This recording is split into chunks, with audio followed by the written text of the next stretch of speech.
Good morning, everyone. It is London time again. It is 1:55 Eastern. I have to get a little bit used to the new hour because I feel like I'm always behind now.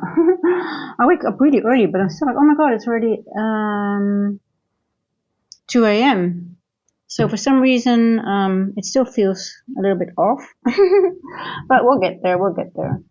Um, just my routine is just a little bit now.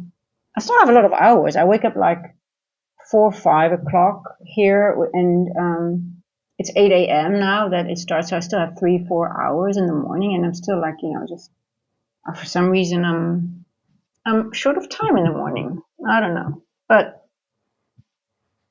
pum pum pum. How did you guys do yesterday? Wasn't it an insane day?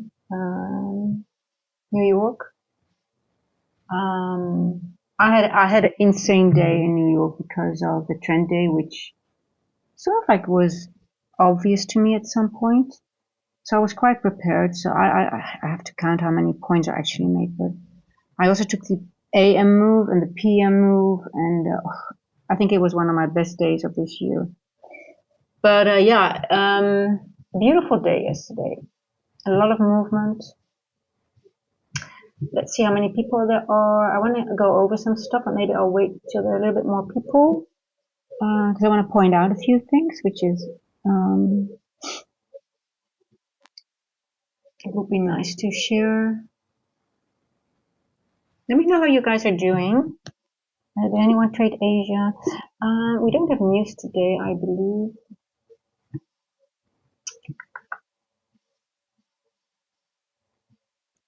Now, no news days doesn't mean it doesn't move, right? And especially on a day like yesterday.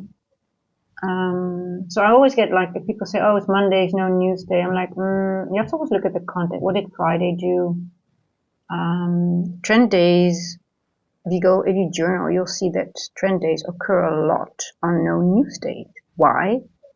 Because you don't need any manipulation moves anymore, because that's why what news is being used for. I know there's little people here, but it's a little gem right there for you guys. Write it down.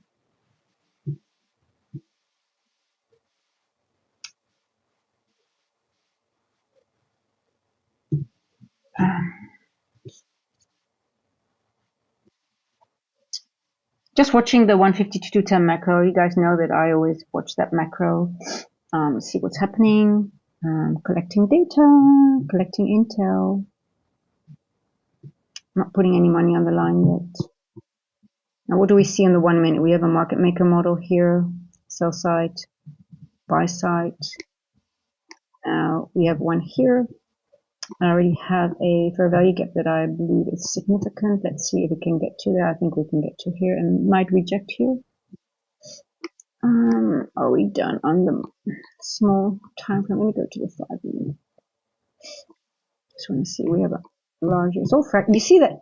I don't know if you have noticed that we are getting the same fractality that we have yesterday. It was, we made a high, we go back down. We made a lower high, we go back down. We make another high, and the next one we take it up. You can see it here on the daily as well, right? High, high, and they're all in line with each other. So I'll go over my analysis because I'm still, it's still very hard for me to turn really bearish now. I said yesterday I was very clear from the beginning. My initial thought was, okay, I'm going to wait until we enter the breaker here. Let me see if you can see I'm going to switch because I've got different data on different charts, but I'll use both because then you guys know what I'm looking at. I said I'm not going to be bearish until we tap into that 4-hour breaker. In days like this, you have to use your higher time frame chart as your 1 minute or as your lower time frame. That's where your data is. Otherwise, you're just lost with this horrible higher time frame consolidation where we're in. But hey, if you start using it, it becomes very clear. So we tapped into here, and then that was during London, right? And I said, okay, well, I'll wait and see what happens here. And then my next point of interest was the midpoint of the breaker, which also happened to be the midpoint of this 4-hour inversion. So when it got here, I was also watching. That was during the day already. And then I was, okay, you know what? We're still not ready to go. Still not ready to go bearish yet. And I shared everything in my pre-market prep. And then I entered again for the long, here, took the long here. So it was a good day because the opening range gap was very, at some point, it wasn't easy in the morning, but at some point it was, for me, very clear. In the moment we were starting to move, I just used the opening range gap in combination with the NWOGs and also the midpoint of the breakers, and everything was lining up very beautifully here in this area. And then the lunch, just let it play out. Let's see what it was doing. And then there was another run to the upside. Now look, where did we go up to? Look at the daily here. Where did we stop exactly? I have to combine all these, you know, the suspension block that I've been talking about. Actually, ICT, obviously, but there are two things now that are very significant that I keep on my chart and I keep watching. Look where this 4-hour candle went to exactly. The bottom of the suspension block here. That was yesterday. Oh, sorry, no, it was the daily. This is the daily chart, but let's go to the 4-hour. Let's go to the 4-hour. Let's see here. I want to point this one out. It was a 4-hour, but also obviously it was the daily high. It tapped into the suspension block. That was the high.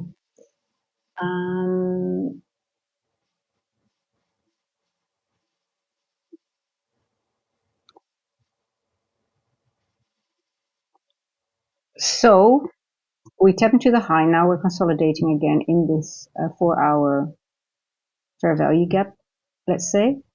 Now, I find it really hard to turn. I'm going to be bullish until I get a higher time frame change in the state. Either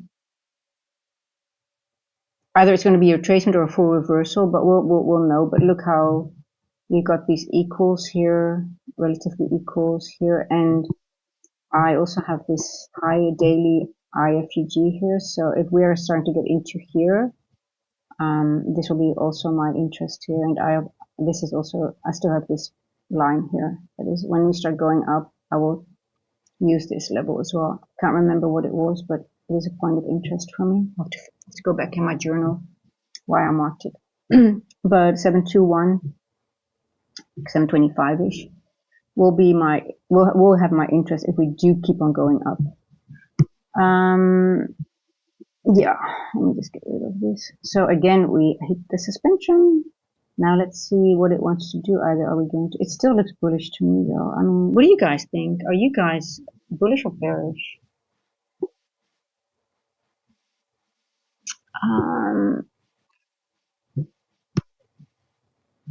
So yeah,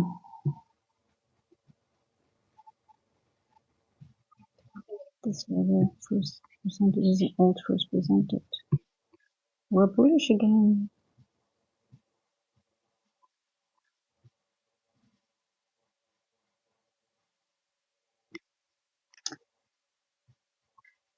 Yeah.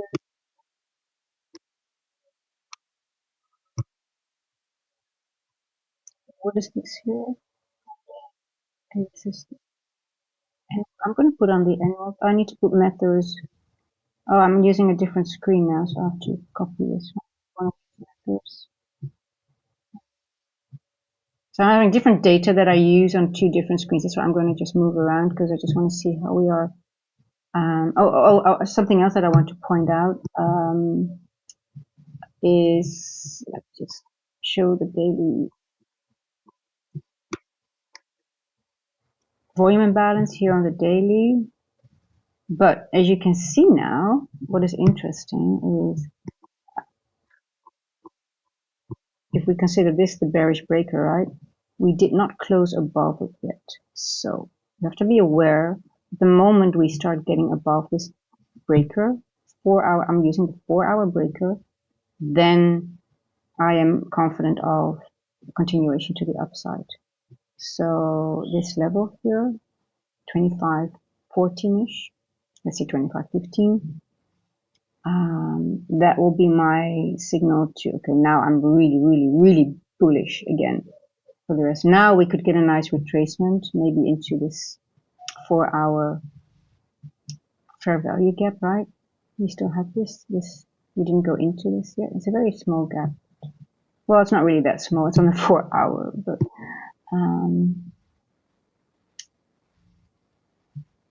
so that will be in this area. It goes back into this 4-hour IFUG. Do we have anything else here that's of interest? No, I don't think it will use this one. If it will use this one, it will be in the top of this IFUG. Let's see on the 1-hour how it looks. Can you see on that 1-hour, the gap is a little bit bigger. So I prefer to go to the 1-hour, to the 4-hour. So it's a little bit just like this 4-hour. But we'll go back to it once we start going down.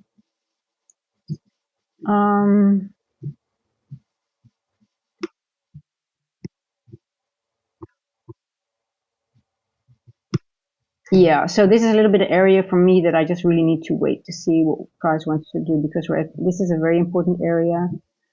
At the high of the breaker, is it going to break the breaker, so disrespect the bullish breaker? We're at the top. I mean, you would expect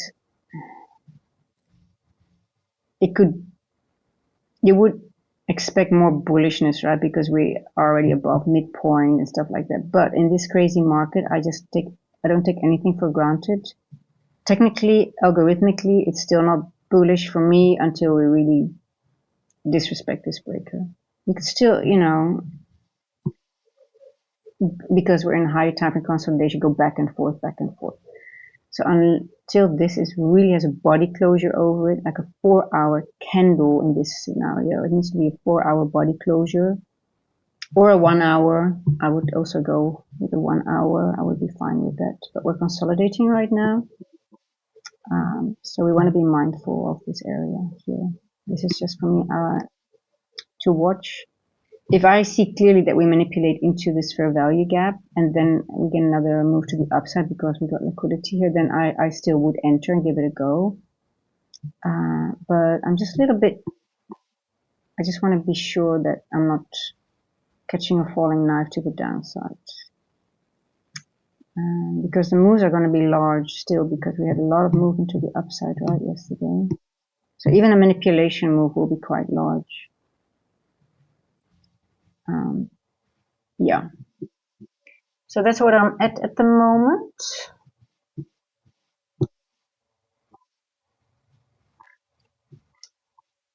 So the 4-hour is still in play, and hold on. I need my annuals, and suspension block is in play. So the daily suspension block is, I'll show you guys again. You want to mark it. I think it's been in play so many times. Well, you can see we're just going back and forth, but the fact that this is a suspension block. It means it's a block with two volume imbalances on both sides. And apparently it is of significance.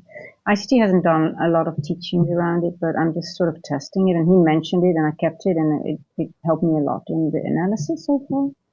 So, and again, here you can see it tapped it beautifully. Not over it, but just really. Look at this line here in the day. That's so beautiful. That looks very sus.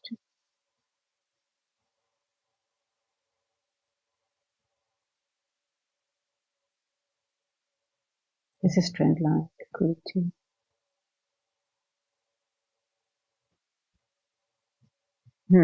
Okay.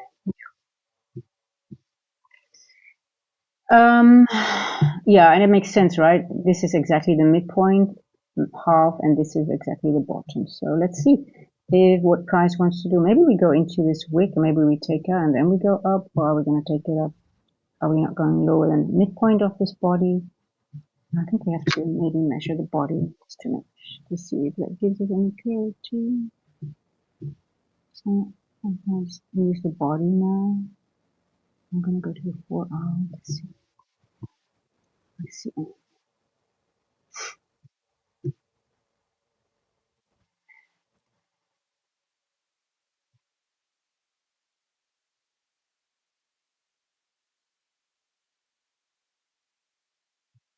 going to use it. I'm just going to keep an eye on that 4 hour PG. Okay, this.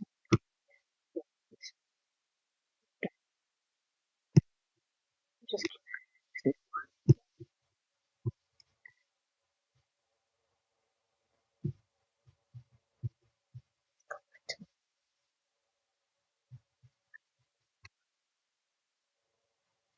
Why's my chat so quiet? I miss you guys. I have no idea what's going on with you guys.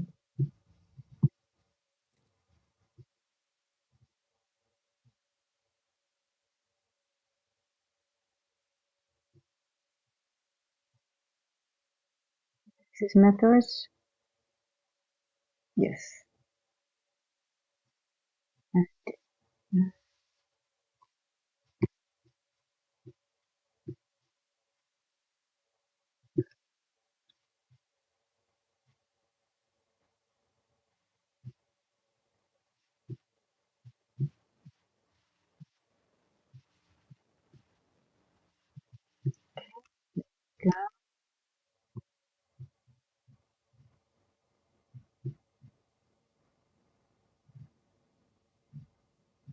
Two, two.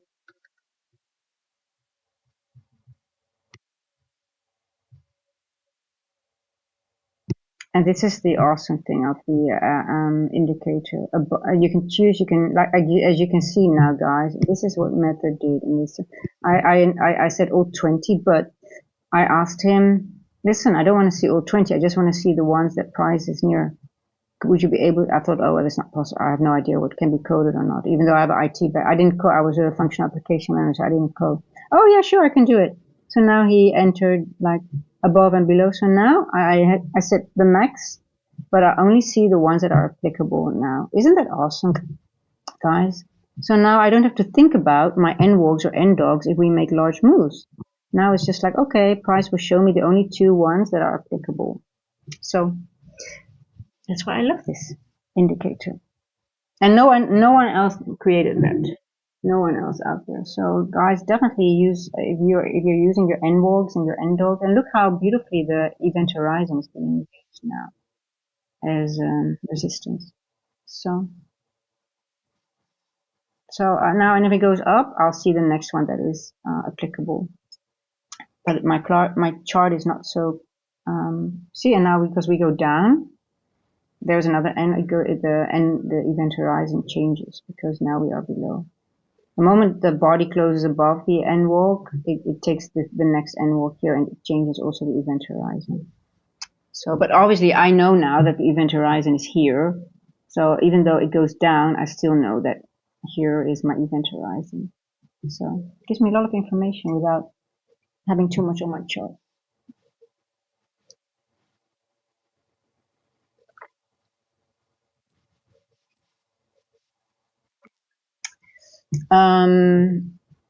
Yeah, I think we're going to go up to here. I think we're going to take. I think we're going to tap into this fair value gap. I might take a small stop. I'm just going to paper trade for now. Hey guys, you see, I mean, I do so well in New York now because I'm just really focusing on Intel in London.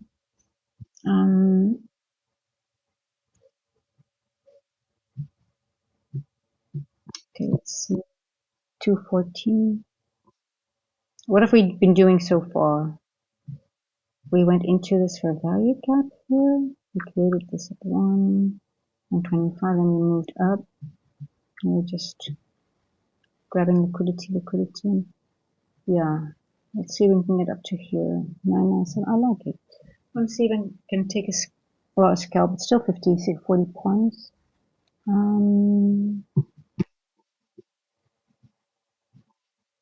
Let's go to the 1 minute. So let me see what it's very spotty still, you see. And this is what you guys know me. I try not to engage. I wait until this has all been mitigated or been cleared out in the sense of price action that goes into it, and then when this is done, then I want to start trading it. So it might move without me, but I always, in my journaling, what I have been seeing a lot of the times that, okay, when it does not leave, it might leave one. At some point you'll see one here, for example. Okay, if it goes down here and we leave that one, for example, I think, okay, I can accept that, but I cannot anticipate, or I don't want to anticipate when I see this, which formed within my macro. Well, it's not my macro, but I call it my macro because I highlight it. This is my very important macro for me. It gives me a lot of information. Now, one could argue, yeah, but you've got a wick here. Yes, so this one is a little bit confusing to me because we don't have anything here, but we have a little gap here still. Very tiny one. But we also have this one here. So for me, I'm struggling a little bit now because I do think we're going higher, but I will also I have to be okay with maybe missing, because my rules are, okay, I don't want to anticipate when price is spotty. I want it to be balanced before I anticipate, especially within this macro. That's just one of my rules. And if I just don't want to deviate from, I need to have some kind of structure, otherwise I can fall victim to overtrading and just doing stupid things. So so this little gap here, and preferably this one here, but this one here I might be okay to not, just see what price does. But I'm very interested in this level here. We'll see.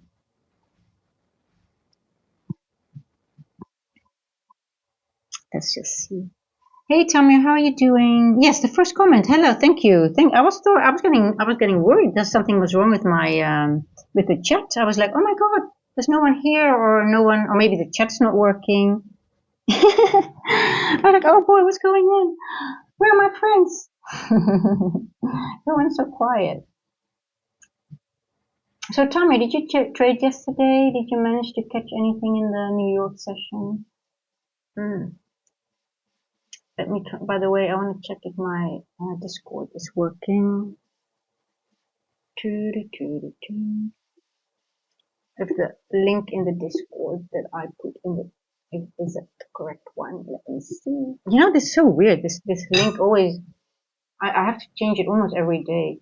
Oh, it does work, this one. Okay, this one works. So I don't know what it is, why, but this one still works. Okay, let me put it in the chat, just in case someone wants to use it. There we go. I'll pin it. Oh, this is something else. What is this? What the hell is this?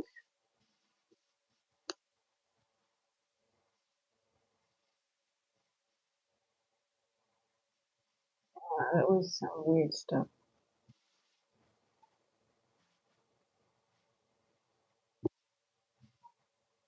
Yeah. Hey Dave, how are you doing? Good morning to you. Oh,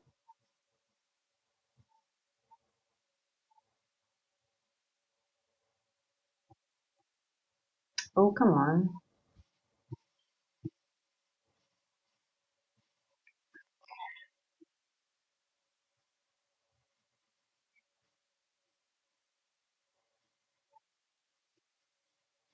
Okay, here we go. This should be the link here. Let me pin it. Let me pin it. Pin message. There we go.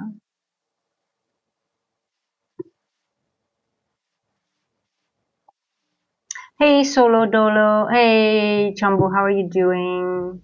Did you trade yesterday? Did you manage to catch one of those moves in the afternoon? What a crazy day yesterday.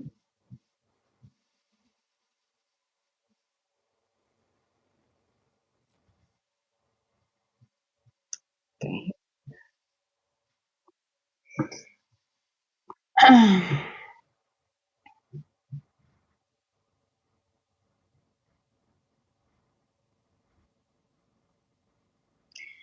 Okay, so at least we have sort of like gone down into here. I like that. Now I am okay. Now I'm willing to start looking into. I want a little bit more, please. just a little bit lower. I just want this to be closed up. Now, like I said, I'm okay to let this one go, but because sometimes it does not do everything, it leaves imbalances. But do we take out this little one here? Not yet.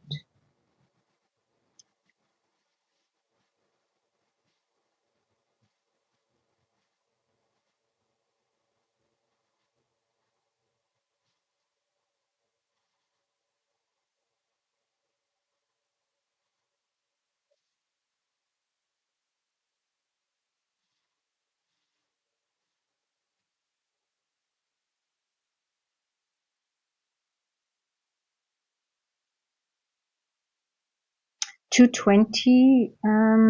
Where's my 2 o'clock? 9:56. 2 is here. 9:55. We are below the 2 a.m. open.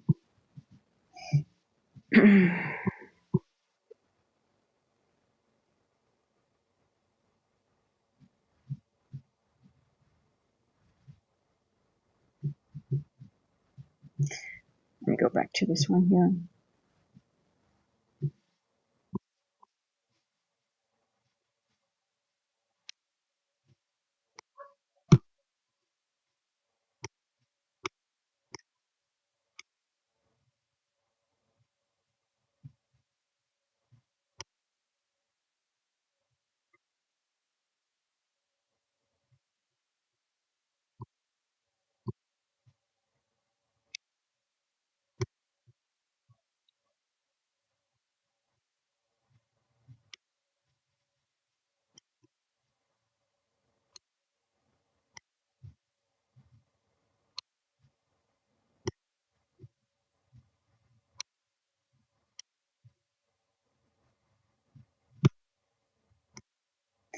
So we have not taken Asia high or Asia low at the moment. So the dashed line is Asia high. We're in the 3/4 right now. So on the 15, we've got a flat bottom here. So my question is, will we just use this as a rejection block first and then go back into the range? Or are we going to take out these equal highs on Asia? I still favor the high. I'm still bullish, I think, but we have to be, I just want to see if, in order for bullish continuation, I want a body closure, either one, well, I think a 50-minute might be fine too for now, but above this breaker, the 4-hour breaker that no trades for me during AM, but also in Discord. Beautiful seeing your analysis play out, especially the split towards the day. Volume imbalance. Solo dollar. Well, it was really such an amazing day because I was so prepared because of how London was setting up as a trend day already, right? And obviously the AM session, you saw me that I got stopped out a couple of times, but that was okay. The loss was so small, and sometimes on days like this, you're just too early. And then the PM session move as well, right? And yeah, that was crazy. That was this move here. Yeah, it was a really, I don't even know, I don't know how many points in total. It was just an insane day for me yesterday. Really, really beautiful day. But Solo Dole, I don't know if you're here, but I'll show something else. The volume imbalance, but something else I want to point out yesterday. I saw later on when I was journaling, and I didn't even put that. You see the suspension block here? Let me go to the daily. So the suspension block has been actually on this chart all the time. So, suspension block, that is on the daily. You see where the 2 o'clock 4-hour candle went, it went exactly, tapped into it. And you can see the fractality. We're setting up, every setup is almost the same. We are high, high, high. And it seems, I'm still very bullish, I think. I'm still very bullish. Look at this, how this is setting up. And I think we're going to take up this high. So suspension block was in play yesterday. It was exactly the daily high. It just hit it exactly. So After the suspension block, this daily IFUG will come into play for me. That's the one that I marked here, here to here.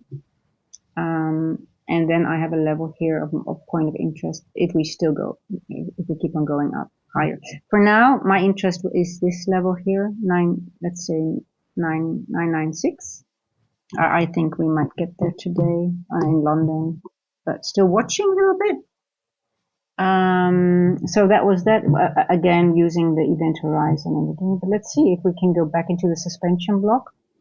And on the other chart, we are using the breaker, right? So, and yesterday I was also using this IFUG for my analysis, and obviously the new opening range gap, as you could see. Yeah, I mean, it was just like a roadmap, and everything was just working out per level. So now this is the high of that 4-hour breaker.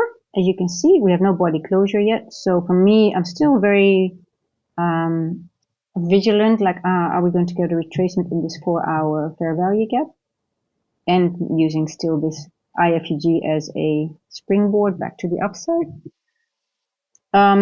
It's an IFUG, but I think it's going to be a reclaimed fair value gap. If it goes back up from here, then it's a reclaimed, I believe, if I'm correct. Correct me if I'm wrong, guys, if anyone knows. The reclaim is always something I think that's how we can analyze it. But for now, it's just the IF. It's not IFUG actually, because it was IFUG here.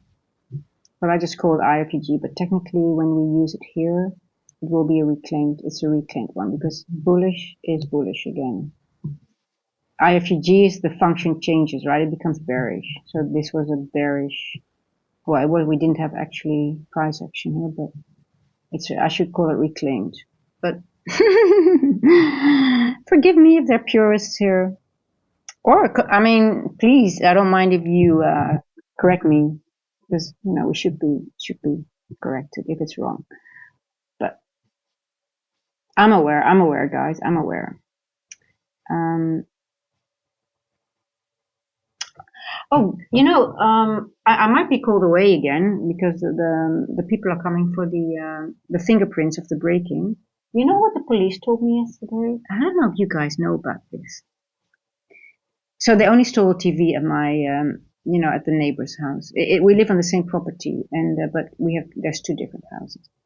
And the police told me yesterday, he says, yeah, but sometimes they only steal TVs just for a powder that's in the TV.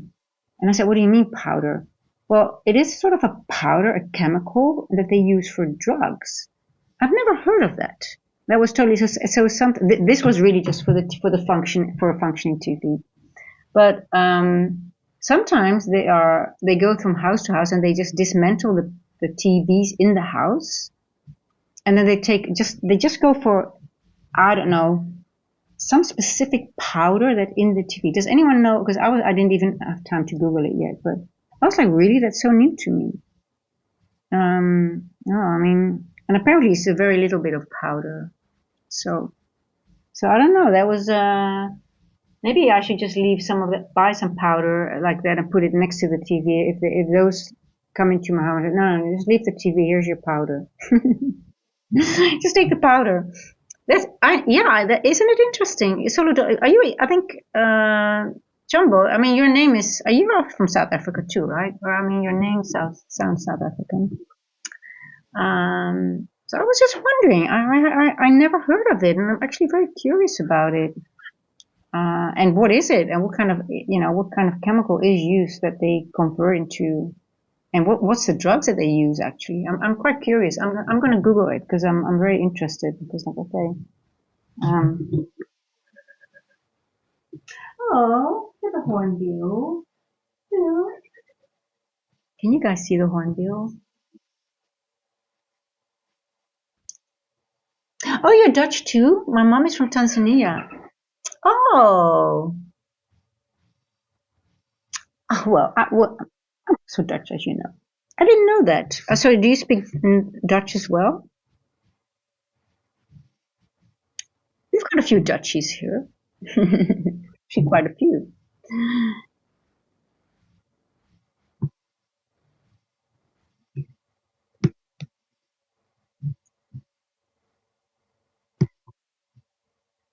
Okay, so let's keep an eye on the Asia high. Let's say 25. The daily open is just above it, right? And previous day high. That's why I'm just putting the 15-minute on just to keep just to get a more. It still looks bullish to me. I just cannot turn bearish yet. Look how this looks. This looks so beautiful. Just keep clicking on it. Uiteraard. Okay, I gotcha. So my mom is from Tanzania. So where are you located then? Are you in Tanzania or in the Netherlands or somewhere else? So you are an international, a wereldburger, as we would say, right? I like these at 3 o'clock here as well. Where's my 7? Do we have a 7?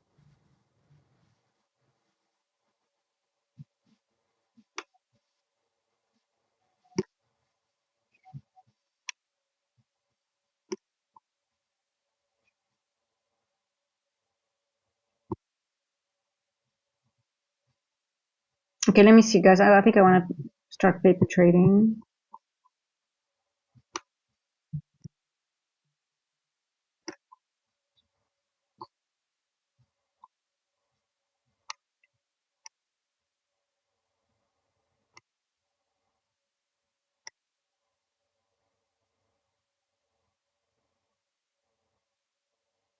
$2.30.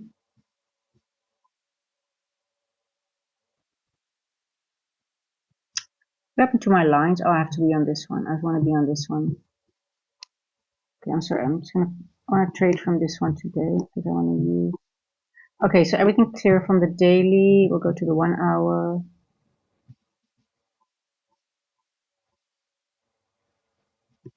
So this dashed line, that's the Asia high. Okay, so that's exactly in that fair value gap. So, hey, Anvargas, how are you doing? This sales flat. Oh, you live in. I think we're going to test the high in London. Yeah, you think so? Anvargas, you think we're going to take out the Asia high in London, right? Yeah, I might. I'm also more bullish than bearish. Um, we're still on the sell side of the curve, right? So but I'm also very wary because sometimes you see that it stops here. Let me do a poll. Oh, let me check. That's a good one. I haven't checked. Okay, the poll will be: are we going to take Asia? So let me show you guys. Probably when I make the poll, we're going to do it already. So, okay, the poll is going to be.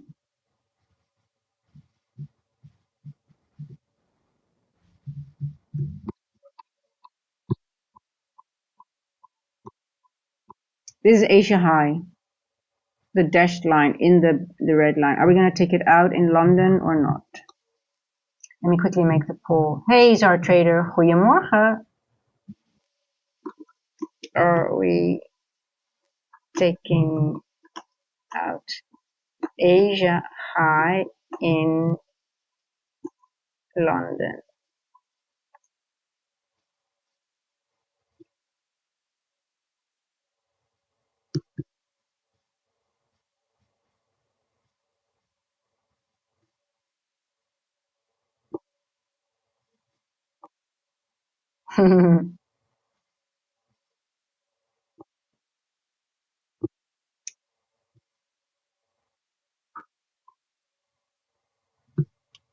Okay, let's see if we can trade it. Let's try to get a good trade. What do we have so far? It's 234. We took the daily open, so obviously we expect a little bit of a pullback, right? That doesn't matter to us. We've got an N walk here. Where is the event? Okay, so Asia high is literally the event horizon. So I like this one here. Taps into it, 234. Is this should this be the one here? 977.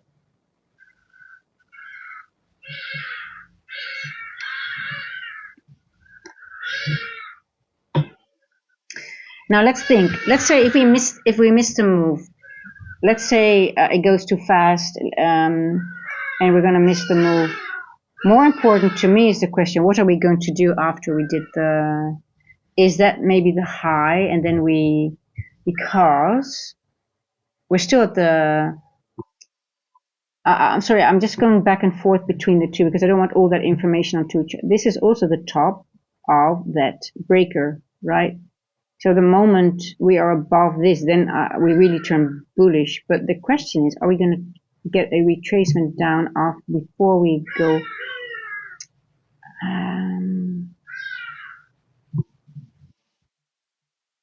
I'm not so sure when to anticipate, but let's see in the macro. I'm long at 6791 ME. So let's have a look at ES. That's a good one. Thank you. Thank you. Thank you. Oh, why are you so slow?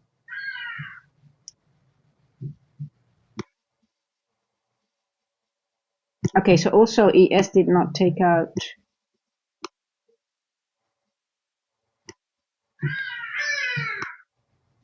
You hear the trumpeter hornbills? They're so cute.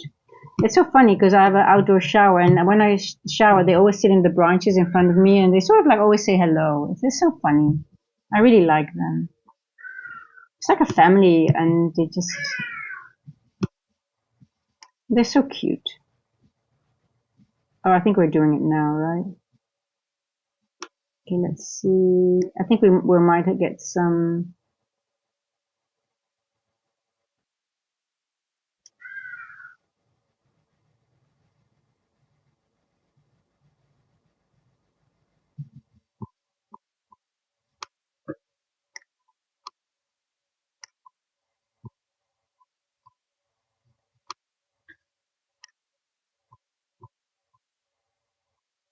So I think the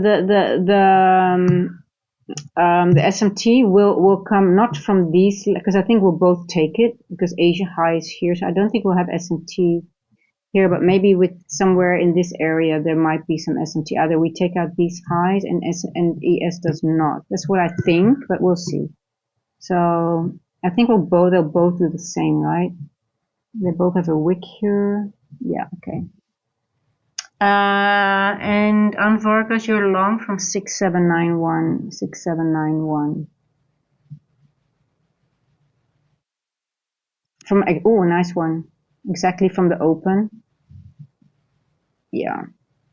So I think your stop will be midpoint of the body here somewhere. That's a good one. I don't think it will go lower before we take out Asia.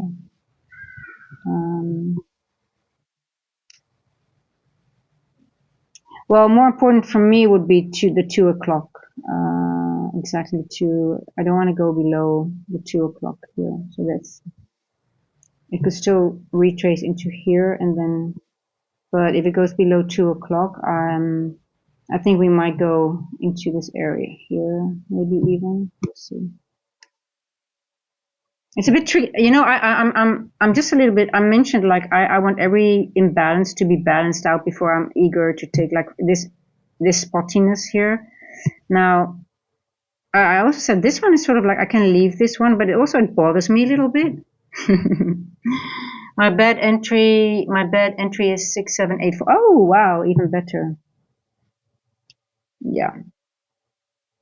Yeah, so you're below the 2 a.m. 6784. Nice.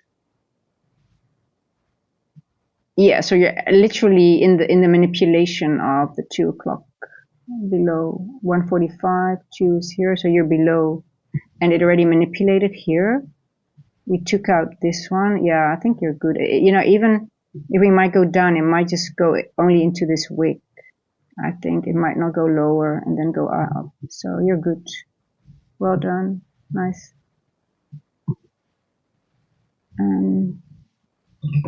But I'm the same way about imbalances. Yeah. So, well, especially when it's spotty. This is not really spotty, so they could leave it for later. But I just there's no body above the event horizon anymore, and we just tag into the daily open. So I'm wondering if this one is in play, maybe, and we go back into this first presented IFUG. don't know from when this one was though. I think it was a couple of days. Let me check.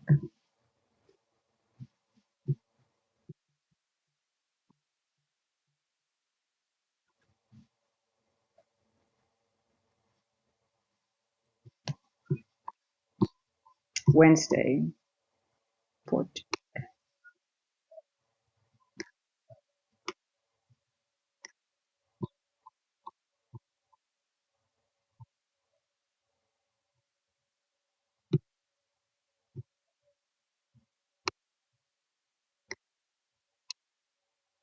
I think I'm more interested in short right now and using this imbalance. We've got midnight here and we've got this in, I don't know. We're going to, what is the poll saying? Yes, 93%. I would agree, but I'm also a little bit hesitant. I think also yes, but I'm also a little bit like, are they going to trick us? I got in at a retest of Midnight Open after seeing the Midnight first presented. Ooh, you used the first presented in the Midnight. Well, nice, nice, nice. But with too big stop loss and closed it early. But you're green, right? I got in at retest of Midnight Open. I love that retest of the Midnight Open.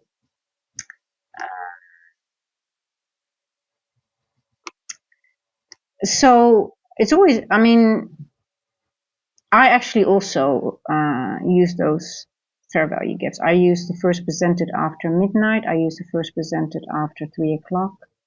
I use the one, I always grade the one that forms between 1:30 and 2 here. I haven't done it yet, but I'm going to do that now. I use many, but they're on different, because otherwise my screens get too full. But I know I have them marked somewhere. But the one at midnight is very, very, very important. But because I used midnight here, I sort of have the line in my head. But yeah, that's a significant one. Apparently, some people are using the one at 9 o'clock, and then in Asia as well. That seems to be a good one. But you have to test. I can only advise everyone, just start testing a few of them, and if you see some, it's like it can give you, it's like a roadmap. Yeah, so I'm a little bit like yesterday. I was very convinced about what was going on, but now again I'm like, I don't know. I don't trust it, and if I don't trust it, I just have to. You hear the trumpet? Hey, amigos, I'm streaming now, my loves. I know you have. We love your sound, but not. Here we go. Yeah. So this is the first presented between 1:30 and 2. Now ICT said, or am I doing it correctly? Hold on. 1:30 and 2. Yeah. He said they're only valuable within London. So we'll see. And the one that is formed after 3 o'clock, he said that's one you can use the whole day. Now technically this one just formed exactly at 1:30, but I don't know if that's the only one of significance, I guess. There's one here, but I'm going to use it. I like this one.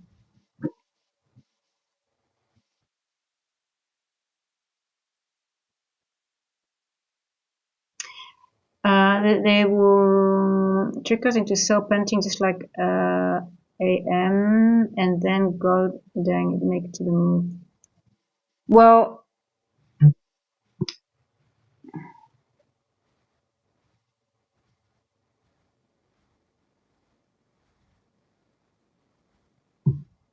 so on the 1 hour we already went into this fair value gap, right? And on the 4 hour we did not. We did not mitigate the 4 hour. Let me just double check again. Yeah. So on the 4 hour we still have a gap here, right? We still did not mitigate this one here.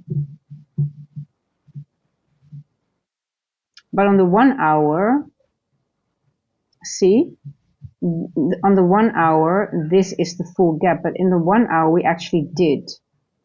So we don't need to, it could leave, if it's very bullish, it could leave this little area and still go further up.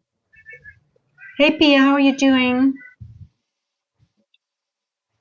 So you see the difference on the 1 hour here? You would say, well, this is the fair value gap from here to here. So then this one, at 8 o'clock, it already went into it.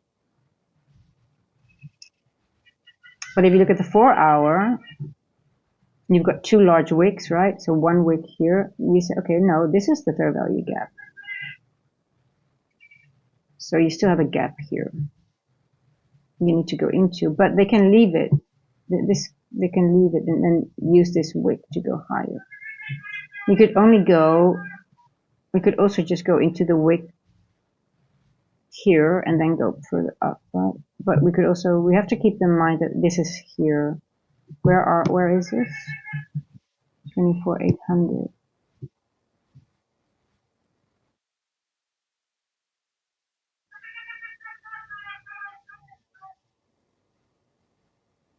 Here. 777. Let me go on the 15 here.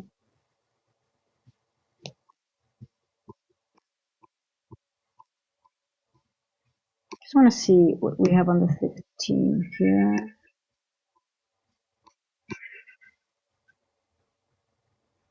We have got a flat bottom here.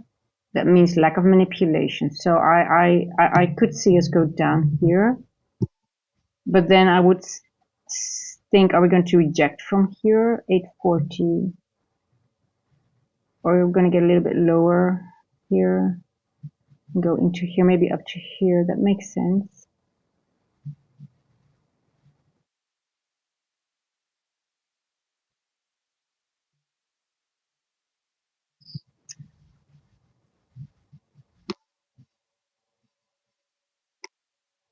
I'm just gonna wait, guys. I really I see so many. With the moment I can speak to either both directions. I know I have to stay out.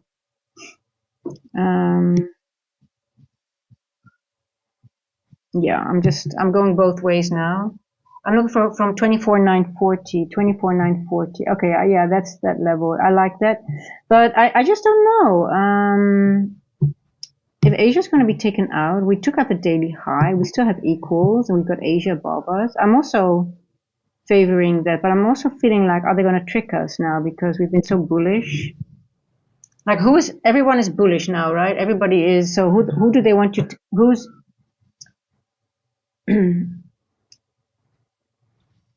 which hands do they want to play out? Where will the manipulation be towards?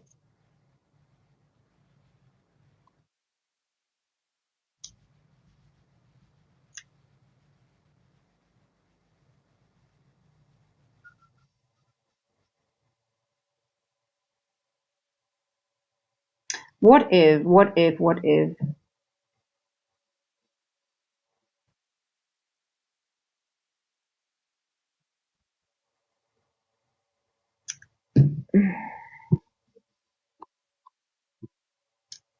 Um,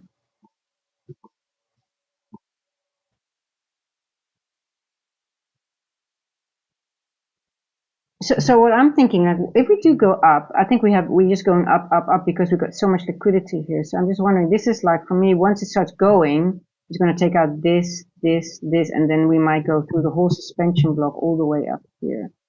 So I'm sort of like wondering if the N walk is, we're not getting over the N walk for some reason now. I'm looking at the 4 hour. This is the 4 hour.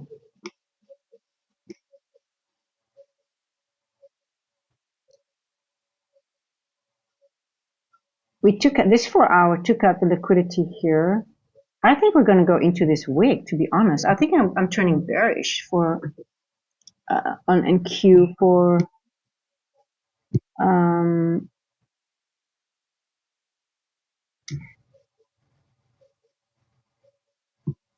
let me start grading this. I want to start grading this. Let's see, we're using this wick and what we're doing.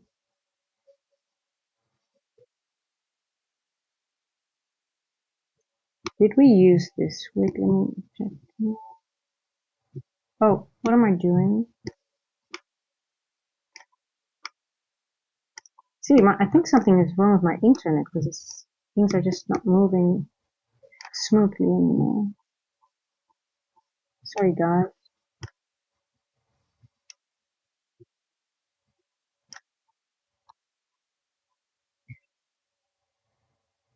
Just want to see if we have respected this one here.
Yeah, I think I'm starting to turn a little bit bearish. Oh, hold on. It's too much noise. I need to close some windows.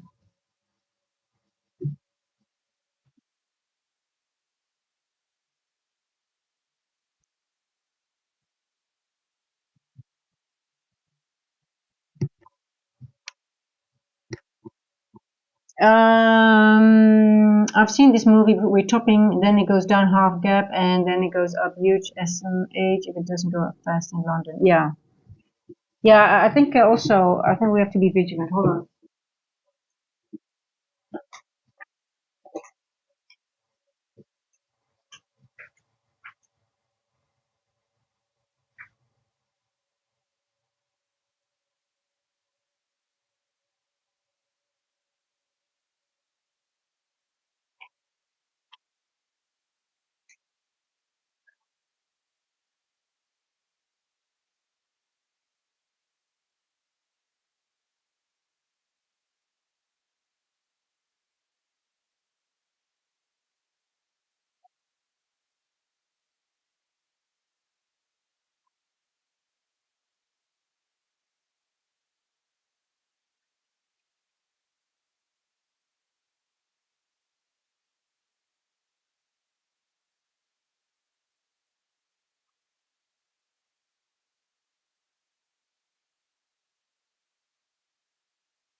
Okay, here we go. Here we go. Yeah, we just have to watch now because we are below the 2 o'clock. Remember, the 2 o'clock is here. I just want to see how we're reacting to this fair value gap. If we're going to go back up, if not, if we're going to go below this one, I'm starting to turn bearish for the session. And then I wonder if we're going to go here. It could also use, like if New York's going to be a continuation, it might want to.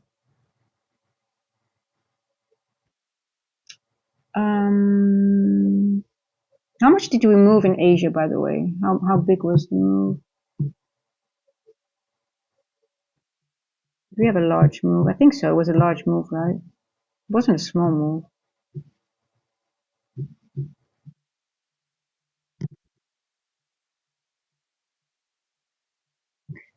So we are actually consolidating within Asia. So it's actually quite interesting. This is Asia. It's literally between two fair value gaps as well that I marked as a point of interest. So Asia is literally an area of consolidation, which we like to see, but it's still a large area. It's not a small area today. It's 171 points.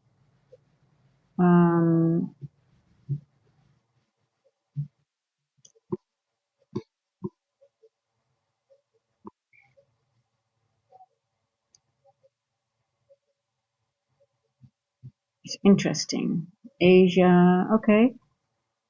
So most of the times in a scenario like this, if we take one side, then I think this is one of those scenarios that if we consolidate and we're using Asia as the range, then once we start taking one of this size, then we can target the other side. I think this is one of those situations, maybe. Let's see, because then it's a very nice either long or short. But you would say we're above this one, we're going to go higher because we're near the top, right? Yeah. Okay, well, it's just going to be easy as long as I'm not seeing it clear. I'm not going to anticipate.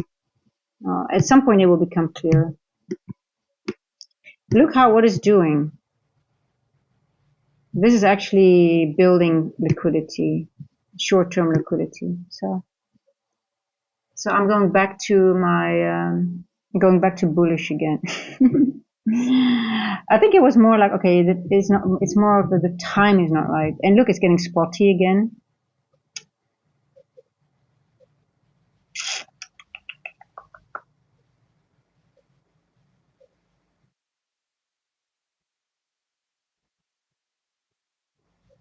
So on the 4 hour, we have this wick, but if you look at the 1 hour, it's all sort of like you can see it already used those levels. So technically, I don't want to use this wick. You know, I love wicks, but like on the 4 hour, okay, it's a beautiful wick, but look on the 1 hour here.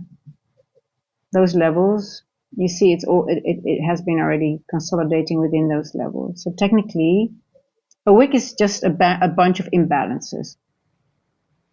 What does price action need? When it goes into a wick, it's balancing out imbalances. Now, if I look at this, I don't see any imbalances in this wick anymore. Maybe here at the bottom, there are a few wicks left, but would it go all the way through these imbalances now to go into here, to go to Asia low, while it's here already? So,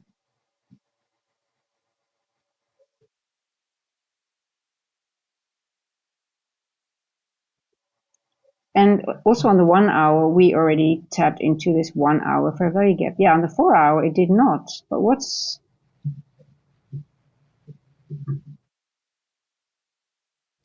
time did we form this wick? This 3 o'clock wick.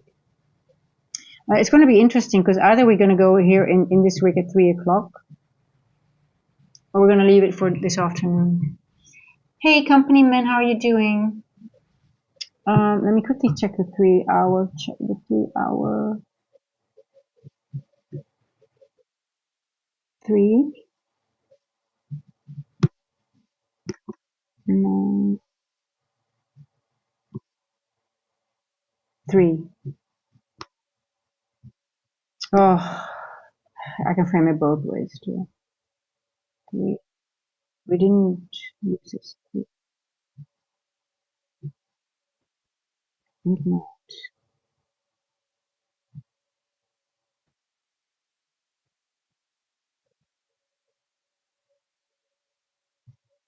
Yeah, I'm gonna get rid of these.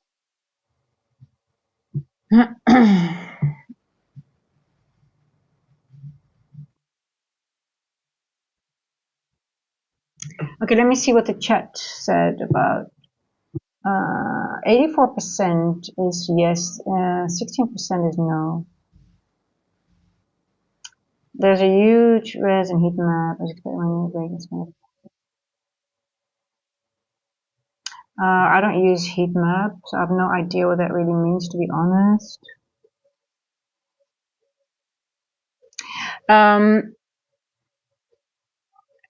So I think price is really setting up for a beautiful low resistance run, most likely to the downside at some point, because the upside has been just high resistance. It's going up, up, up, up, up. Trend day. Let's see if we're going to make. I wouldn't be surprised if we get a Tuesday high or low. Well, if we get a low, let's see what happens. Let's not go up to. Hey, the real DC trader, how are you? Hello, GC, how are you doing? Good morning to you. Okay, 3 o'clock. Oh, it's already 3 o'clock. Oh my God, time goes fast. I can hear my neighbor, and I don't hope they're gonna call me. I'm done with that break-in bullshit. Well, the London party has already started, but it's it's a little bit unclear to me. The real DC trader, what do you think? So I've already switched from bullish to bearish to bullish to bearish. I'm actually more bearish now again than bullish for the time being because we're below the 2 o'clock open. We're creating a fair value gap to the downside at 3 o'clock. But now again, this is the first presented between 1:30 and 2. Let's see what it does here. If we're going to break through it, then I guess then we might go into this fair value gap. But let's see what happens. I'm out. Yeah, I'm not anticipating because I don't like the spottiness, but I do see it's creating trend line here. So I'm just sort of waiting for if you wait, at some point you get a moment of clarity and like, okay, now everything lines up. Okay, the spottiness has been mitigated here, but we still have this little one here. Now I said this one is okay for me to be left, but because it's not created in an area of spottiness. And when I talk about spottiness, I mean these little things here. I would never take a long when it leaves things, because this is also, I believe, short term. Okay, let's see now. It mitigated this. I'm going to paper trade along. Guys, if I tip, do not follow me because it's not a signal. I'm trying things. I'm working on execution, trying new things. I'm testing out things, using time, trying to get smaller stop losses. Logic is we mitigated that fair value gap that we formed. My TP will be Asia high. Oh, come on.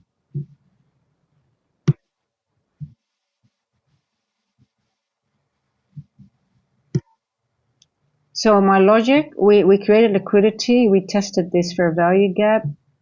We are not going lower.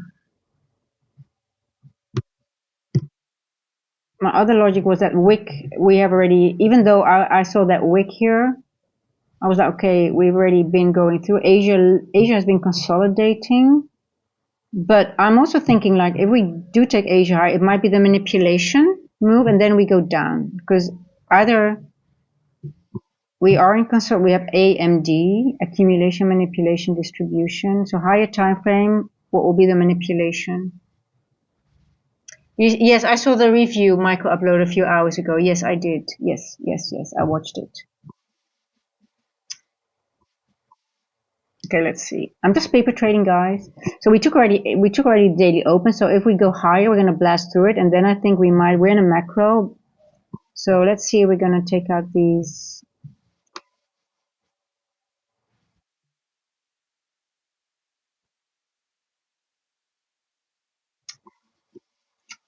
Then we have to go through and now we want to see blast through the event horizon, which is here.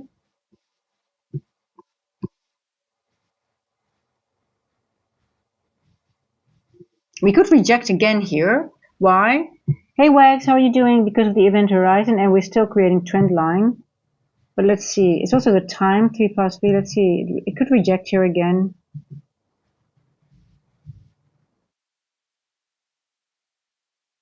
I'm gonna throw my stop. If I get taken out, it's gonna be. I don't want to be.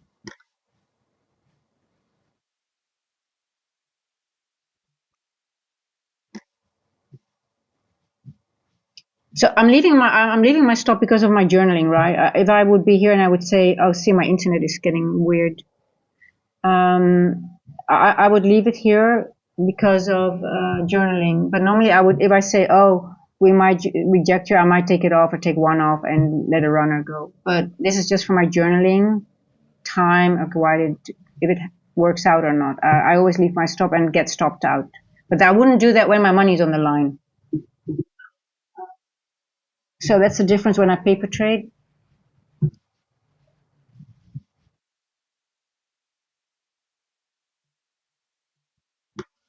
I think someone's calling me. Hold on.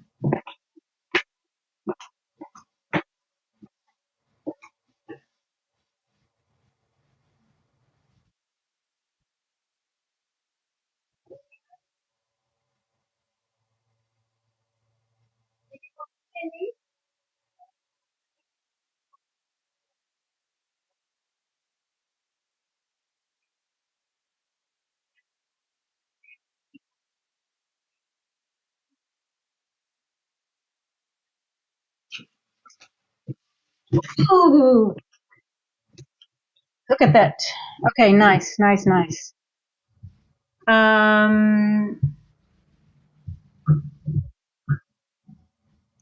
Okay, they don't need me, the people apparently, so that's good.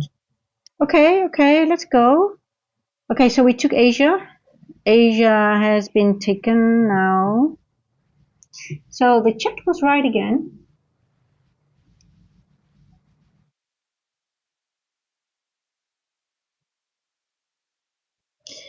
Okay, let's see if it's going to go into the new end walk here, which is right at this new the red line here.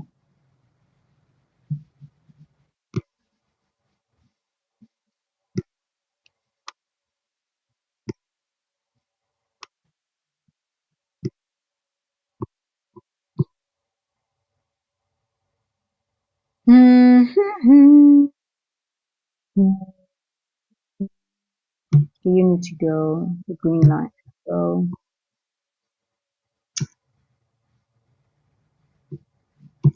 are we over the breaker? Okay, now I want to be careful here because this daily volume imbalance.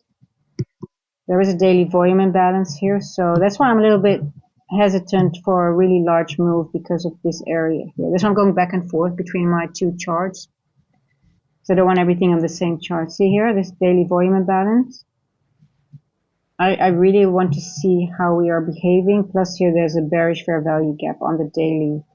Now even though we are getting above this 4-hour breaker, remember I've been talking about that breaker all the time. This is just a very tricky area for me, but this might be a good area that we might go back down into the range. So I'm thinking of taking a short from here. Also paper trading still, guys. Oh yeah, my internet is slow. See, my internet, that's why I'm also paper trading, just to see how my internet is doing.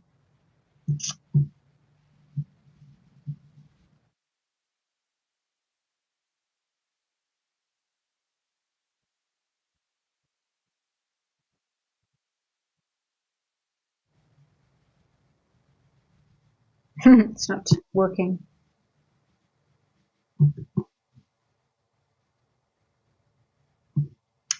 Oh, anyway, I wanted to enter short here. Where would my stop be? I would use the high of the wick here. I mean, you enter here. I market order in a lot because I just go along with the price action. And we took out the high, so this is from if it goes well, maybe I would even. Shit. Come on, I want to be in the trade. I want to journal this. I think we might have SMT.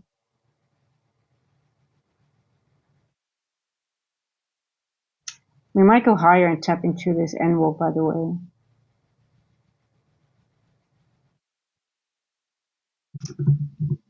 Okay, I can't. Well, I still would have taken the short Y because of this daily, the volume imbalance here, to be honest.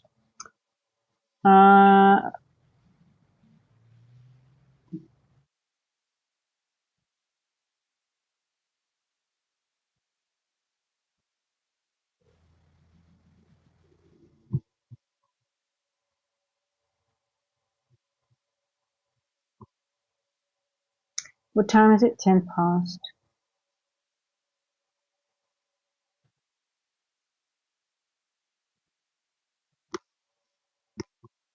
If the body goes over this end, I would actually go higher again. Yeah, there we go.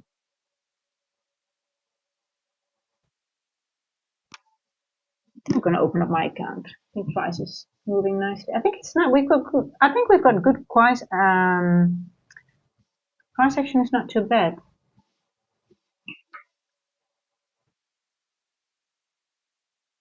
Oh, okay, okay.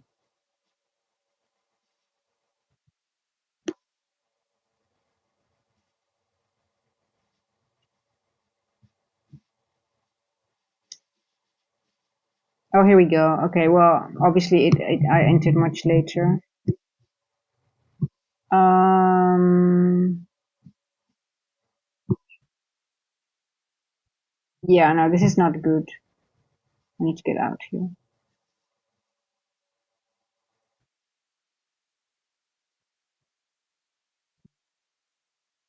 That is a bad entry. I don't want to be in this. See, my Wi-Fi is also. Either way, praise the Lord and have a good day. The real DC trader would have made 15 plus bucks just now on Eva, but it was set to the sim account. That doesn't matter. If it was a good trade, it's like a bus. So keep on coming. Yeah, okay. 3 past. We took Asia, the Eva. We're below the event horizon. Are we going to slam down now? Yeah, I want to open up my account, but I need to test my internet first. Yeah, I think I'm bearish. I'm getting bearish now.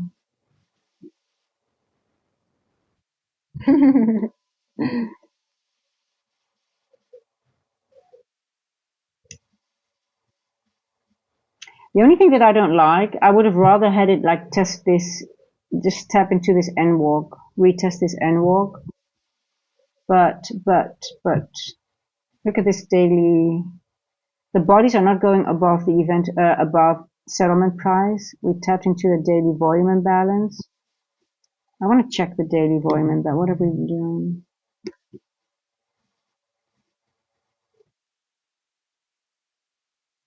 Are we still using it? One can also ask the question, are we going to get a body through it? So when will price the daily? So it's a daily volume imbalance, but the question that I'm asking is,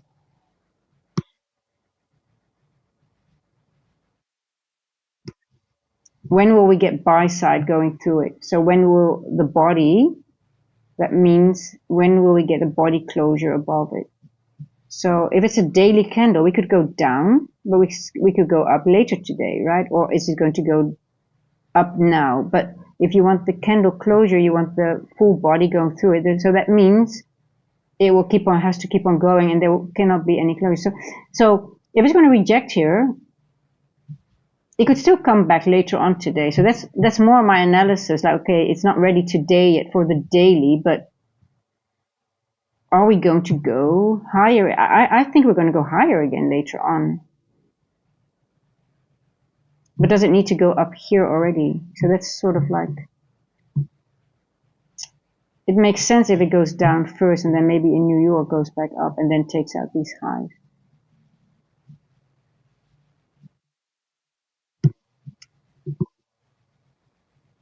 So that's why I'm thinking, okay, it still wants to go there, but not now, right? I don't know.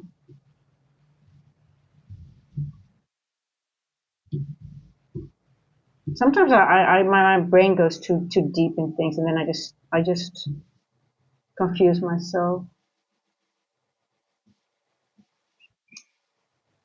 Sometimes you can overthink things.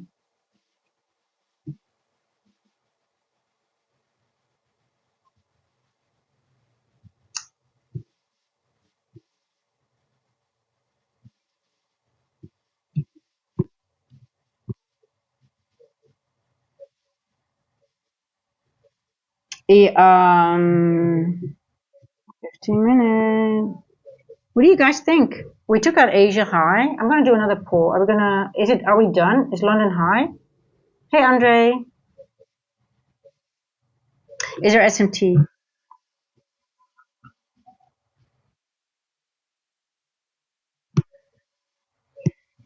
We took out this one here.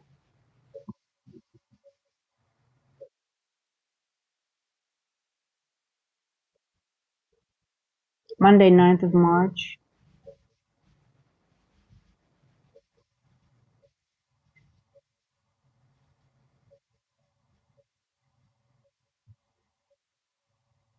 I don't see any SMT. For me, that's not significant. So I think it might just keep on going up.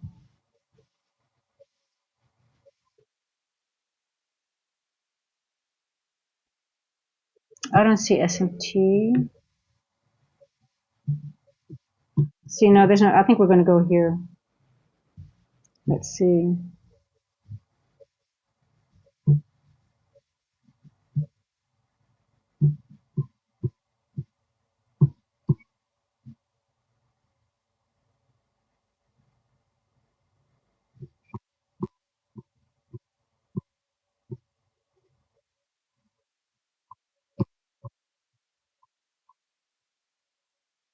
I actually like a LON to the, we've got previous day high, we've got the NWALK. Yeah, there's no SMT, so I think it's going to push up again. God damn it. I'm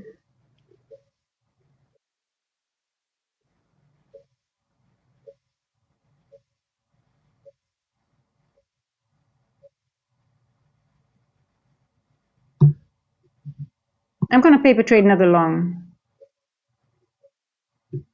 I just want to, what time is it? 1/4. No SMT, stop loss. I always want to, as you can see, I try to paper trade to get my very small, to get stop losses as small as possible, just to see, I need, what, 2R trade.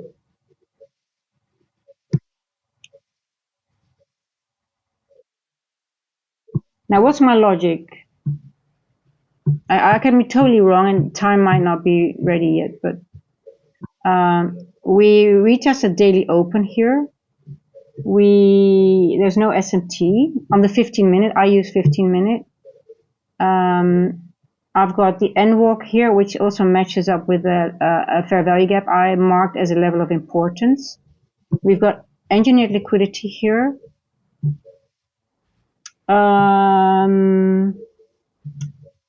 Another thing is that I'm using this first presented fair value gap.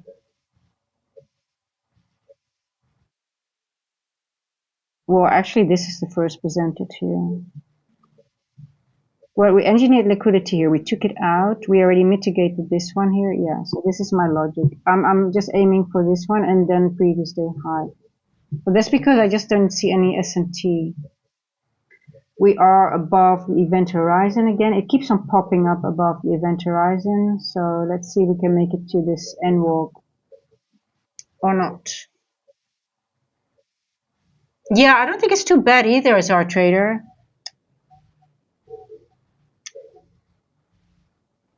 And if I'm being stopped out, it's okay because then it's using this fair value gap. See, it keeps on going back and forth around this area. Normally, I'm not putting my money on the line.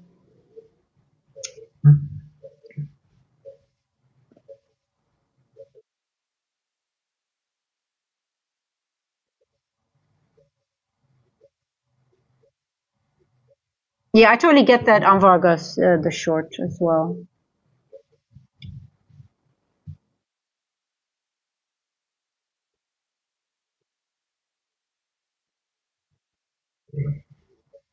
I can imagine the short. I just want to see one leg higher.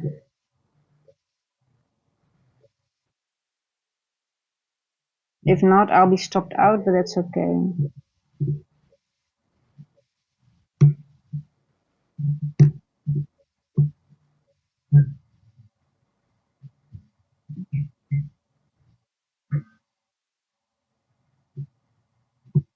I just want to see one more leg high. I want to see it go here. Then I'll enter. Then I feel comfortable with the short.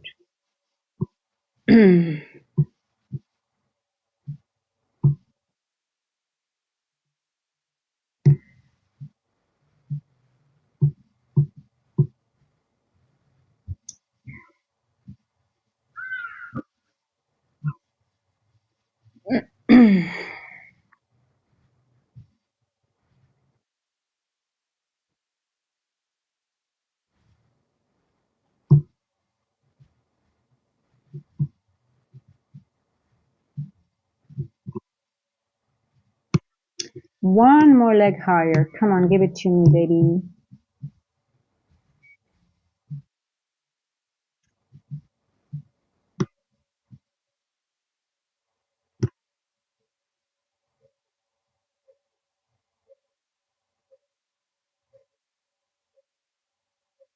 You know, guys, to be honest, I'm actually getting more interest in 2513.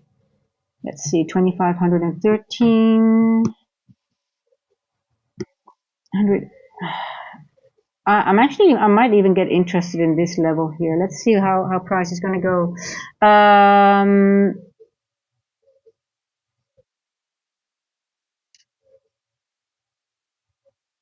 I got two paper trade correct. One was wrong. I couldn't enter, but it was wrong. My analysis was wrong. It entered too late anyway, but that was incorrect.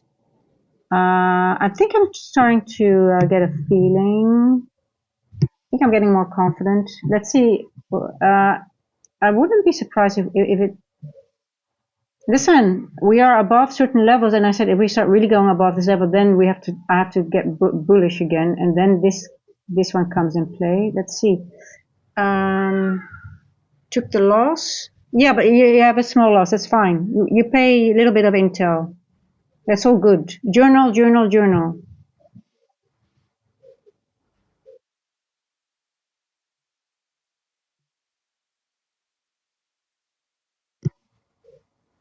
Let's see if we can make it up to here.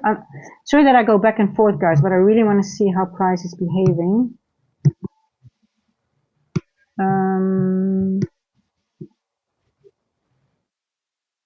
Look, if the daily is going to go through this one at some point, I think we're going to get another day to the upside because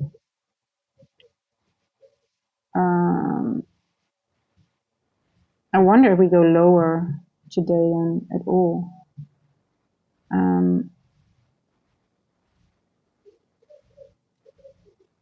We are above this one here now.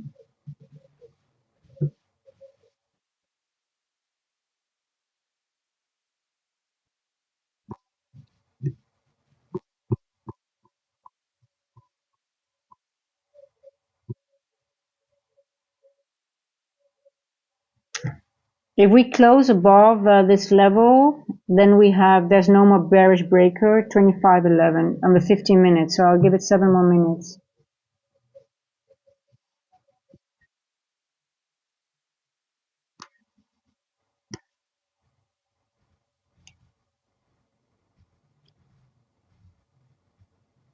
And then we're going to go for a previous day high, I guess, at some point. Let's see if we're going to do it now. Okay, for me, this is enough. And then I'll just have to watch again. Okay. Oh, no. I'm out. There's nothing here. Okay, there we go. How many points was it? 40. Okay.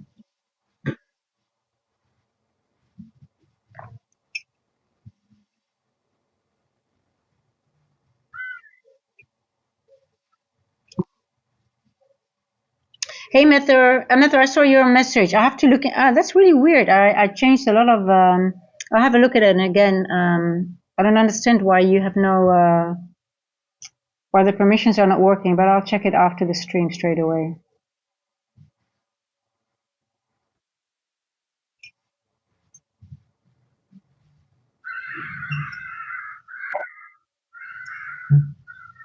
Oh, look at the price action.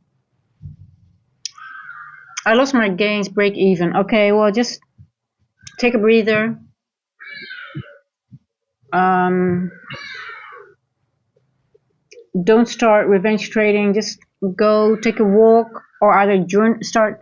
The thing is, when you have to take a loss and when you get to break even, the thing is you really, I mean, I'm also struggling with that, but you need to either walk away for a bit, grab a coffee, or instantly, what also helps you trick your brain, because what the thing that the brain wants to solve it straight away, right? Because it's biology. It has nothing to do with bad discipline. It's just biology. Your brain wants to solve the issue, so that's why we get back in, and that's why we say overtrading. But to trick the brain, journaling it straight away also closes that loop. So that will help as well. Either walk away or just journal it, and then already you trick your brain, and you don't get the urge to, oh, I need to solve it, I need to get back in.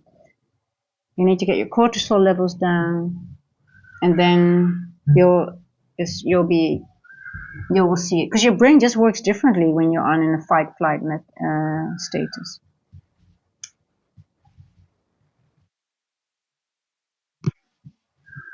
And I even feel it when I paper trade.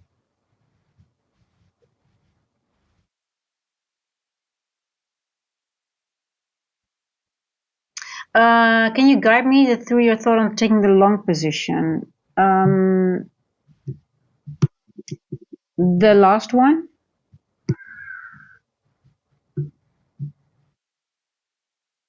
That one was here at 312.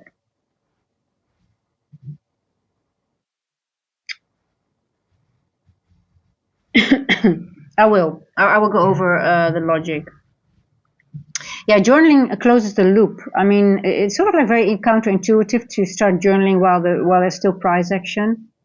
But it will definitely help you. So Andre, there's many things that I have already, like, because I've been going back and forth.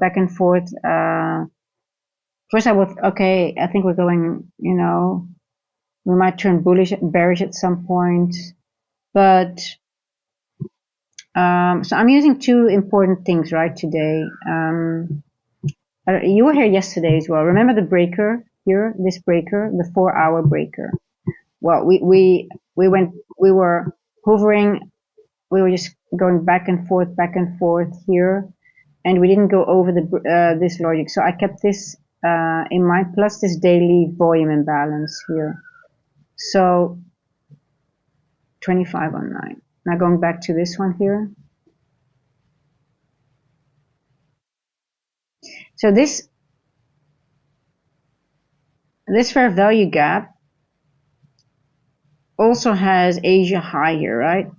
So what happened here? We went through Asia high, but we also went through Asia high with displacement. Now, when you see displacement going something through, you always have to keep in mind. It's also with the levels that ICT teaches, right? If you have like one of those graded lines, displacement means the move might not be done yet. So I was looking at this already, but it wasn't the first presented fair value gap. So I was still a little bit like, oh, okay, the first presented, because I said it like, okay, this is the first presented. Oh no, it's not the first presented. The first presented is actually here. So what happened here? So I use time a lot. 2:30. We created this high at 2:30. Then at 3 o'clock exactly, we retested this fair value gap. Now that was very important to me. Now, a retest, when I always say I want a retest of something, I want a retest. So if we have a retest of this, I was already turned out, okay, I have to really start looking for bullish price action. So I was waiting here to see what was happening. Then we formed all these bullish fair value gaps here, and we took out this liquidity. Then we took out Asia high, right? And there I was started questioning, okay, then I thought of like, okay, are we going to go bearish or not? But because of this one here, the displacement, I just wanted to wait, but I sort of like was a little bit like, okay, bullish, bearish, but then how can I turn bearish if we had the retest exactly at 3 o'clock, this is a bullish algorithmic signature. When you have specific, the levels that I have on my charts, they are of significance. I have already gone back in time, I look at them, and I think, okay, these are going to be of value to me later today, and especially when I've retest, either it's a fair value gap, an imbalance, or time. So now we get to the time aspect. So bullish, a 3 o'clock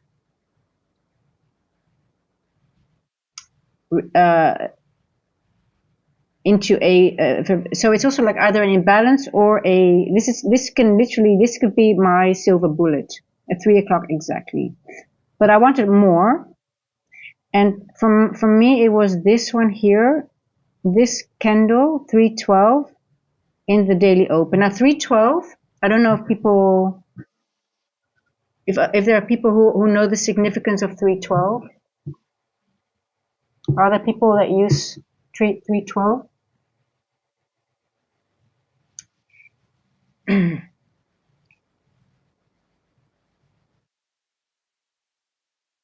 No one? Okay. 312 is very significant to me. It's one of the root candles at 9. It's just a root candle that it's not only just 312, but what. So why is time important? Time, it is just, if we talk about the algorithm is scripted against time, because algorithm cannot be scripted against anything else, because you cannot script it against time, a price, because price moves around. So it's scripted against time. So that's why when I say I trade time a lot, it's about understanding that at specific times you want to see either a specific times creates an imbalance, or it balances out imbalance, or it takes liquidity.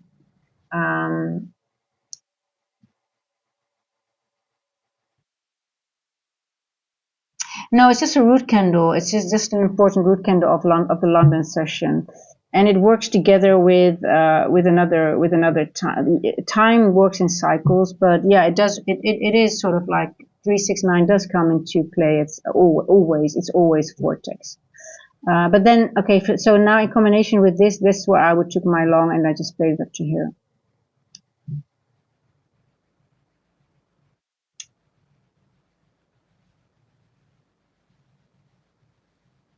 So for me, we already, okay, so another thing, Andre, why I didn't want, I thought it doesn't have to come lower. We created this liquidity, we took it out. So this high, this was the mitigation of this area. I used this wick as well. So these two, that was for me also, okay, now it's okay to go higher from here. But I just played it up to here. I didn't take previous day high. Someone said a previous day high is very easy. DBT could be, but for me, I didn't take the risk, because sometimes, especially near an end walk, it could just go back down again and take it out later, and I just didn't want to take that risk. But yeah, previous day high or another level that you have identified as just But price action is not too bad, guys. Yeah, mitigation block. So in combination, 312, also retesting the daily open in combination with, so you combine things. And I already had this one here at 3 o'clock. Okay, this is bullish, but I was still like, okay, even though this might be bullish, it could still manipulate. So I was still waiting for confirmation. And taking out this is the mitigation of this area. So this is now balanced enough. So price doesn't need to go lower here.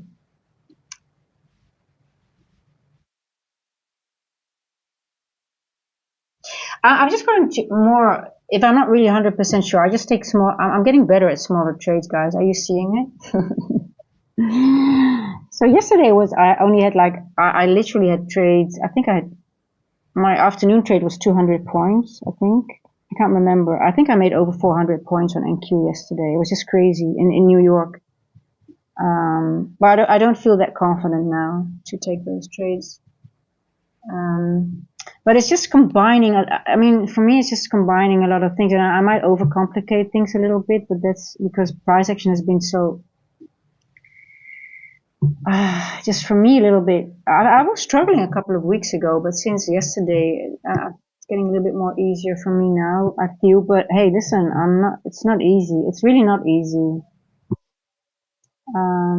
But we're above the volume imbalance. We're above the breaker. Um, He's bullish. I think bearishness, you have to be careful being bearish.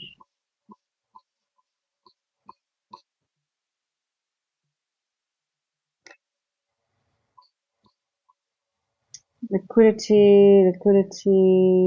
I'm gonna mark this one here.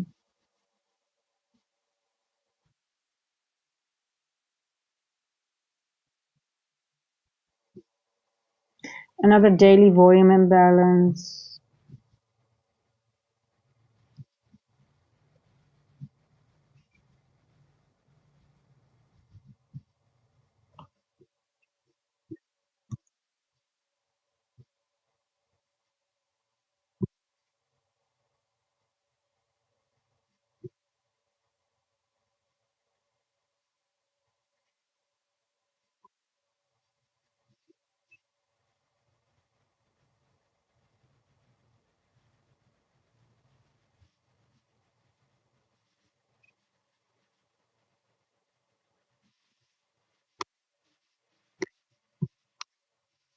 Now you want to be careful with if you see price action like this, because we could have price action go in, then it could wick back below, so it could leave another wick here, right? So it just takes out this 1 hour, just takes out this liquidity. I think we might have some S&T now.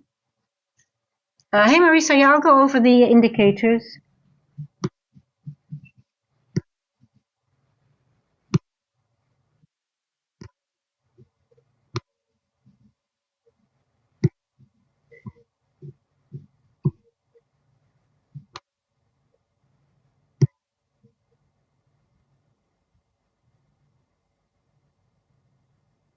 I have a lot of indicators.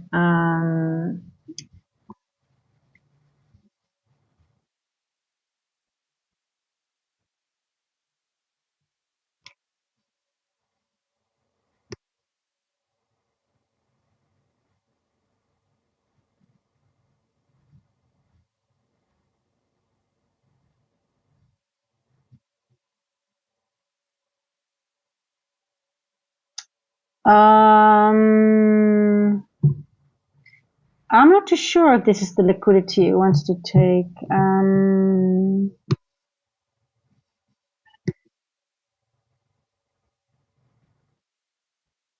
What time is it? 3:37. Yeah, it could be. Let me just see if we just want to check something else.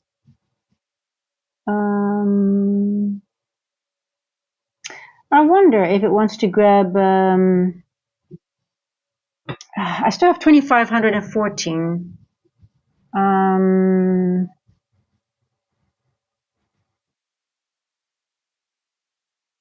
not too convinced it's done yet.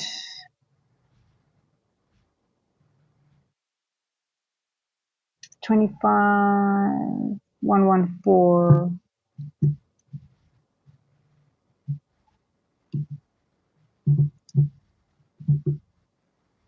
Let's see, do we have S&T? Yeah, we have a daily S&T now with YM, but not with ES. We have a monthly open above us.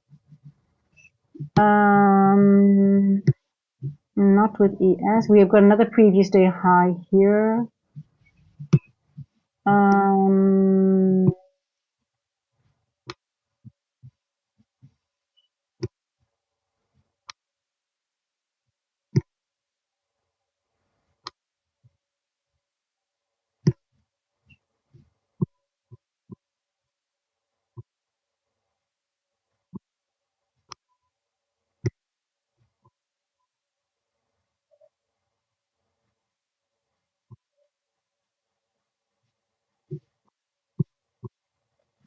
Did I say which level? 2,513.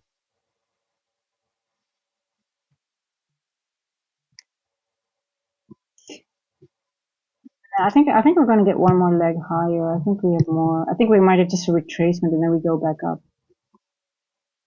I think we're going to go high lower yet.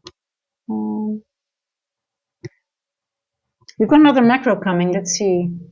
I don't think so, GC. I think I'm up for one more leg higher. I'm not going to go short unless we really get a change in the state of delivery. I don't see any. I don't like the build up for. I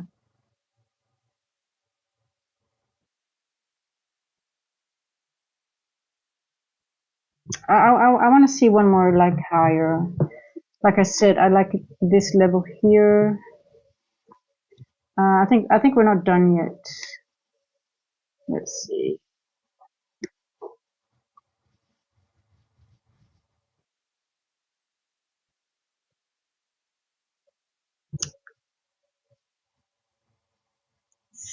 15. Yeah, I mean, I want a 15-minute change in the state of delivery, and this is just not the setup for me to really get into a short. I can see it go lower for just a retracement, but obviously we'll react from a previous day high. It always gives a reaction. But am I ready to go short yet? Not really. Let's see. I wanted to go low, but let's see if it how it's going to react in this little area here. This will keep us up because we have a nice little gap here.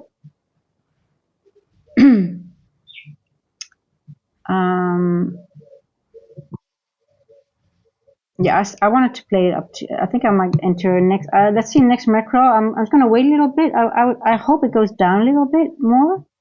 I want to see if we can get here, and then I might enter another long.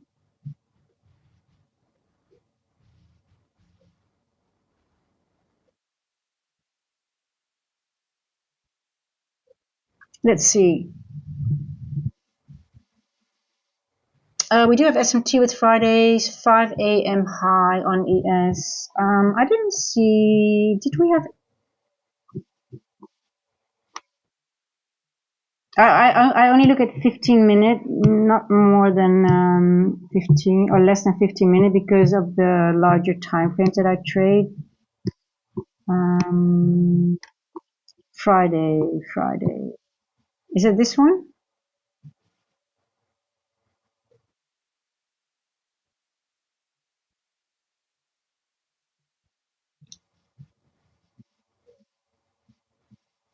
I don't see any ES. Am I missing something? I'm just looking at this area here, to be honest.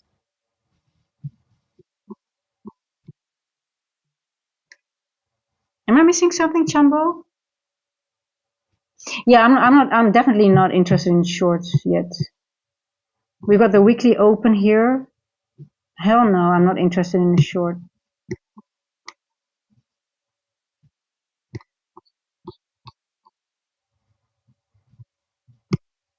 And if I miss it, I miss it. That's fine. I really wanna get in. Hold on, I just wanna get ready because I think we're gonna get some nice moves. Just wanna make sure that my Wi-Fi is okay. I'm a little bit worried to enter.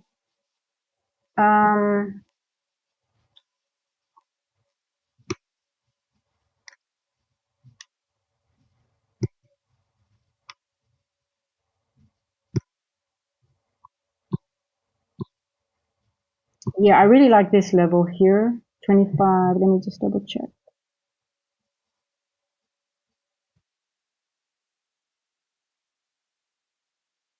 25,114. We've got a daily high, but also a monthly midpoint. So those are monthly midpoints are important as well, guys.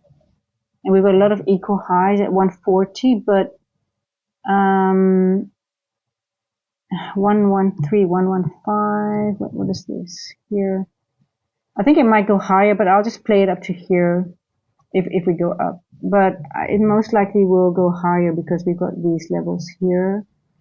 But I just like the end walk. Those are safe because it might just reject there and go back later. So let's see, 50 points, 60 points. I think I'm going too early. I'm gonna.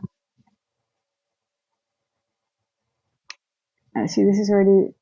Can I do this? 40 points. Now I prefer to see it go lower, to be honest. See, my internet is too slow. I'm afraid to. I'm not going to do anything on my account because you see, it's not. I don't know if it's TradingView, but I'm very hesitant to enter now. It's just not doing things what I can't even move anything now. Here we go. What time is it? 3:44.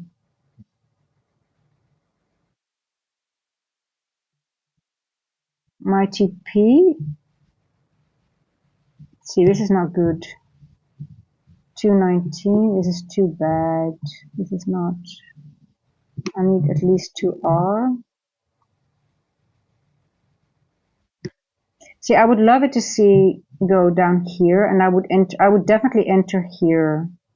If we would get back into this one here, and reject using this order block as a bullish order block, that will be the perfect entry. We have a nice gap here. We go back into discount because this is also this is discount of this area here. I would enter.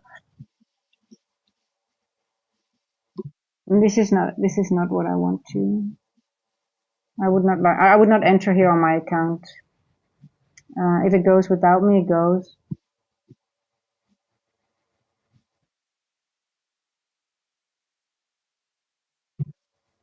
Then I'll just wait for the short.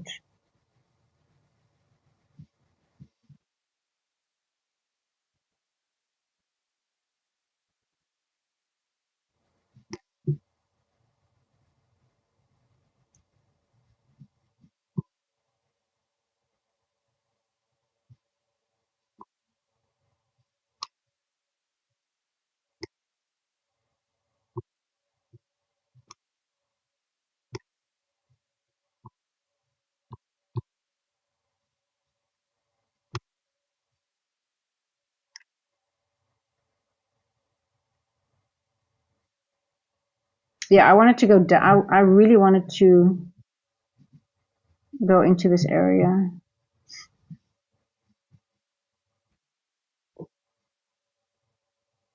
Okay, we retest the previous day high.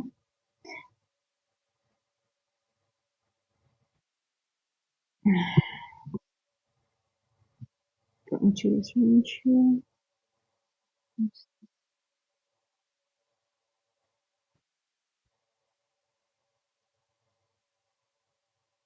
My internet's very slow. Is my stream lagging? Just want to check this. Is everything okay with the stream, guys? Oh, and Vargas, sleep well. Yeah, be very careful with the with shorts right now, guys. It's very bullish. It's extremely bullish.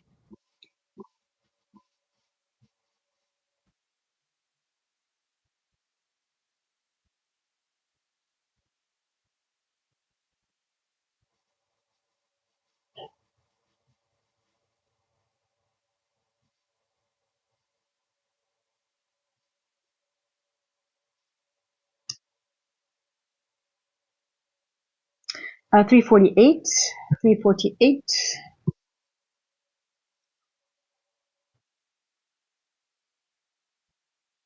I'll go over the indicators, Marisa. Just want to see what price is doing.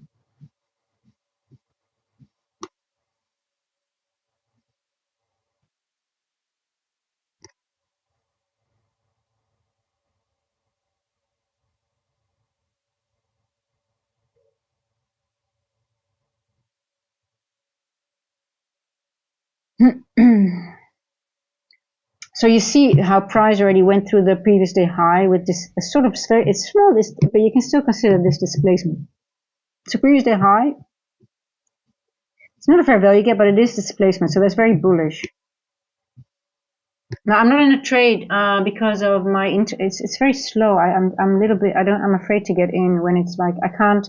My trading view trades are really slow and I can't get out, so I'm just.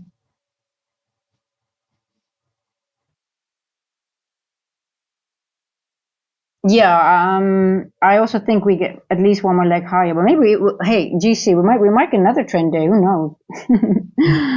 But yeah, let's see. I mean, I don't like it that we didn't go back into here though, but we'll see.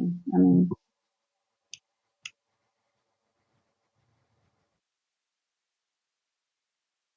349. We might turn in the macro. Could be that we just go we use the macro first to go up, and then we might because I don't like it that it left this one here. Let's see. What a price action lately. It's just I mean I'm not complaining. I mean it's just there's so many opportunities, right? Okay, the N walk is now here. Let's see where the N walk is. Okay, now this is tricky because my TP is here, right? and the N walk was right over here somewhere in the midpoint. So we could still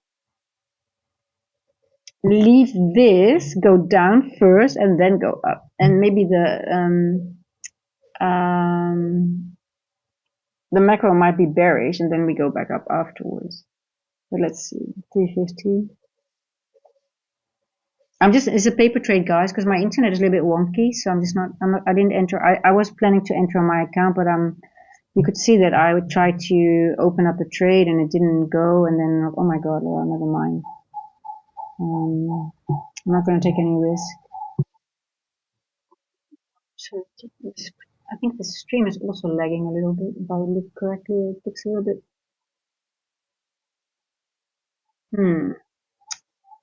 Okay, there we go. Let's see. It's just a paper trade.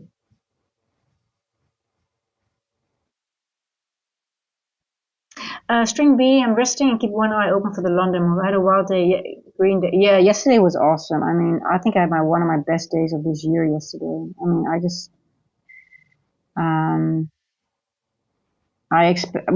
in London, I said, okay, I think we're going to get a trend day. So I was sort of like prepared for a trend day.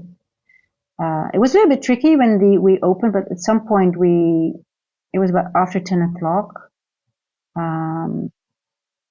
That's when, for me, I was just, those moves were just, I used the opening range gap. I just literally, and then also in the afternoon session, I think both were, how many points? I can't remember how many points, but it was just massive.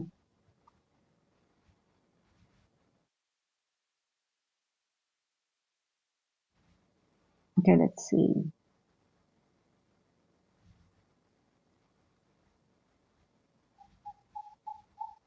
What, am I hearing something?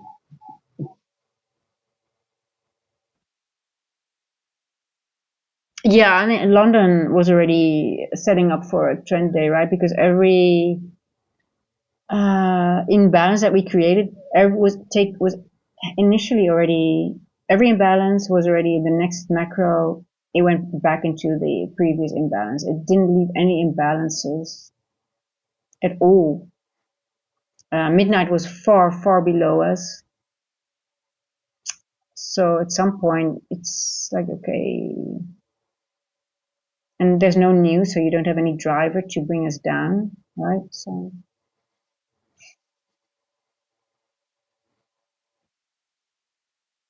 Michael, what if you're in a range, you have to treat your higher time frame like I showed here, right?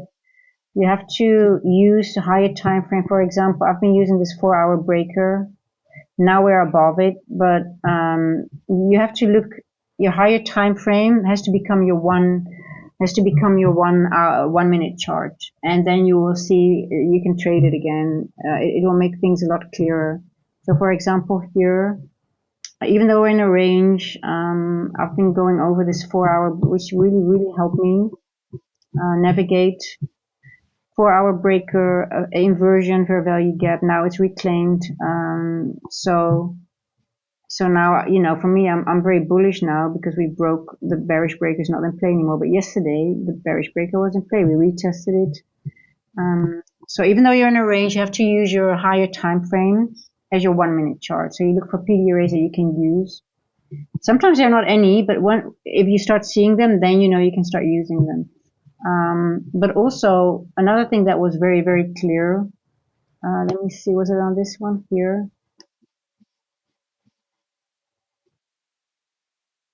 Even though we're in a higher time frame, yesterday also, where did we go? What was the high of the day?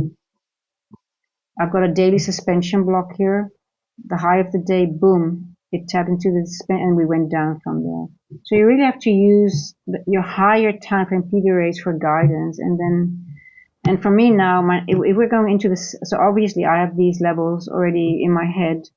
Like if we start going up into this, and the next thing will be this daily IFUG that I can use. But you really have to start investigating that higher time frame and look for all those PDRAs and start using them. And then you can, it's not easy, but there is, but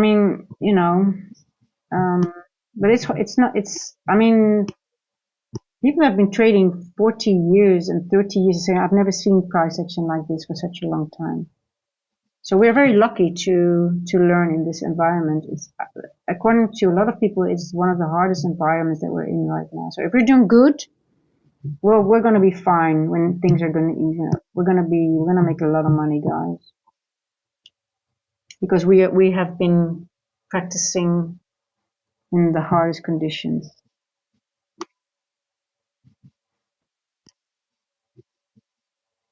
Okay, Melissa, which indicators are you interested in? Because I've got a lot of indicators. Let me get back to the Marisa.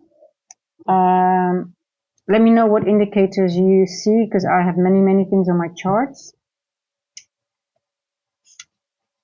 Well, let me start with Methazes. Type in Mether. He's in our community, and he will have a segment in the these I can all recommend. There's still, I mean, as Mether said, he's still working on some and improving, but I can highly recommend all his indicators. The ones that you see, I'm still testing a few, so I haven't done them on my chart because I've got a lot of on my other charts. But the NWalk NDog, that is the one that is on this site here. So what I like about this is that I can put on a lot, but it only shows me the ones that are applicable for where we are in time. And very important is the event horizon. That's the midpoint between every NDog and NDog. Why is it important? Because it's just it's an algorithmic level of liquidity. It's just being used. Midpoints, tops, bottoms, also quarters and 1/3. But that's why I'm also always looking at, okay, where are we at? Where's the event horizon? Where's the NWalk? Where's the midpoint? And that one shows you exactly where we are. Now time, Mether also has one with time. I don't have it on this chart yet. I still have to change it, but that's this one here. Levels of pointed interest. Ooh, Mether, a lot of people are starting to use it, I can see. I still have another one that I use, so you can check out both. But I would I can recommend Mether's kill zone and pivots. We'll have a lot of opportunities. You can, for me, the ones that you see are the daily, weekly, monthly open, but they're also all on Mether's. And then I have all the times that I find important here.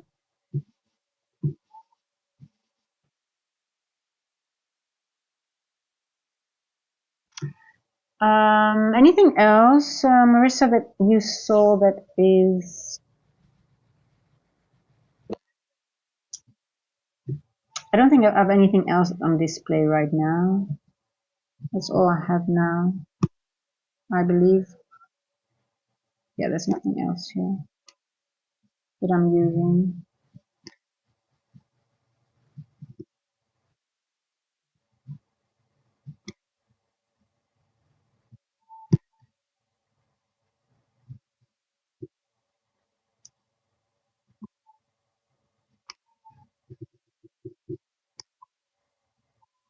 All the suspension block and things like that are all marked manually by me. Daily SMT, that's also part of Methods, but also some other ones that I have.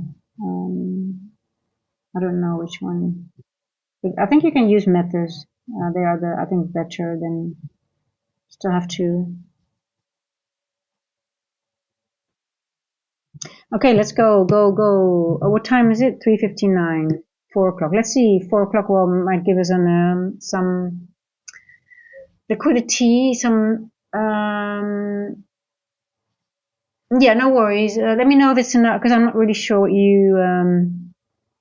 which one you saw. But yeah, I don't know also how you trade. But I have got more, but I haven't put them on all. Trying to sort of like limit it a little bit. But I know I've got a lot of my charts, so And that's why I'm in love with this indicator of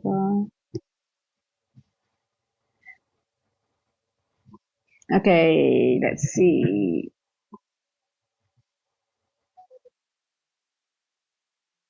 Party time. Yay, it is. I want to check my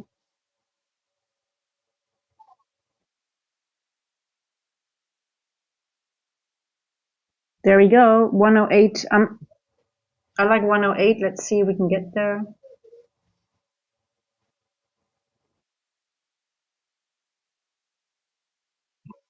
So you see the event horizon is here, so that makes me a little bit we could slam down and not get to this level right now, but let's see what it does. 107.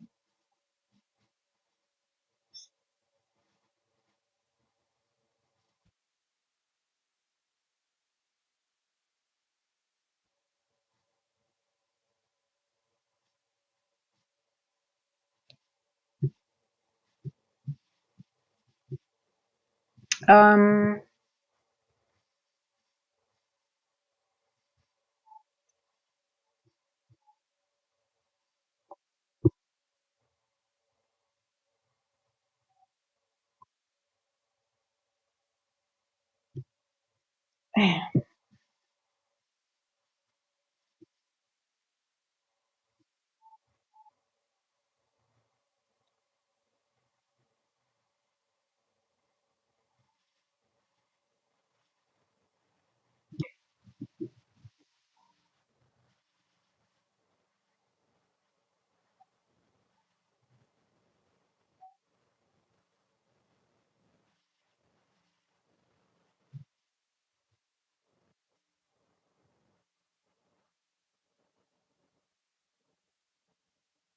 402. Hmm.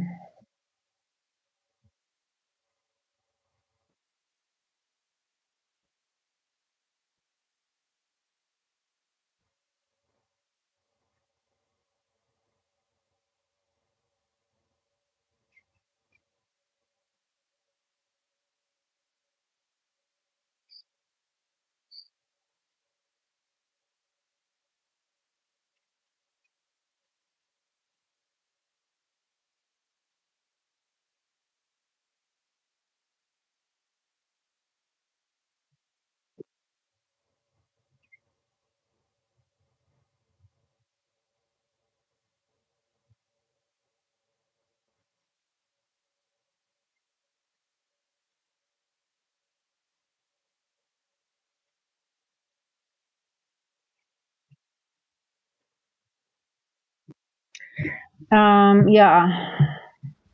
See, we're sort of hanging at this. Let's see. Come on. Make us another high.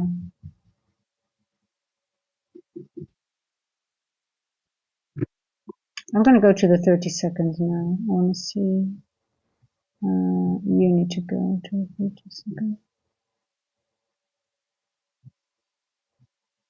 To 15.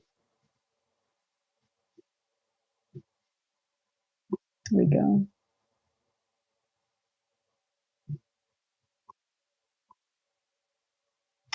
For 4. I don't like it that we're not going over the event horizon. So we still have this one here. We have a lot of spottiness here.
Yeah, I think it's going to go up.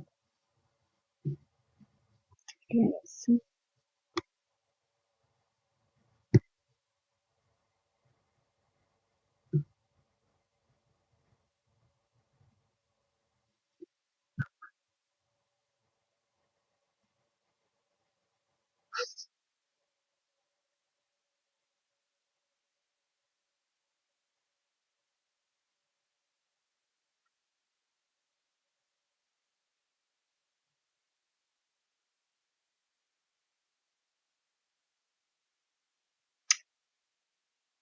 Yesterday, London was a little bit easier to trade, right? I think. Um, let's see, we can go to 114. I think it's going to be to 114. Put it here. Let's see.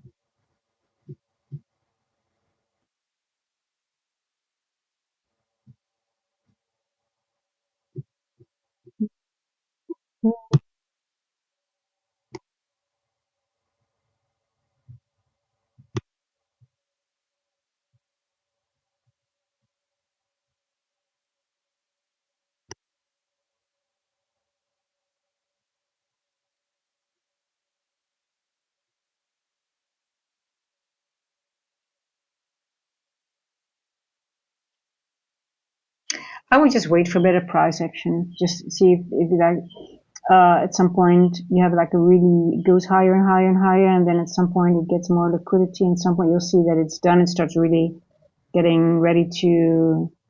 Then I would really be ready maybe to start taking price action a little bit better. But this is a little bit too wicky wonky. But it's still going up though. It's previous day high as well.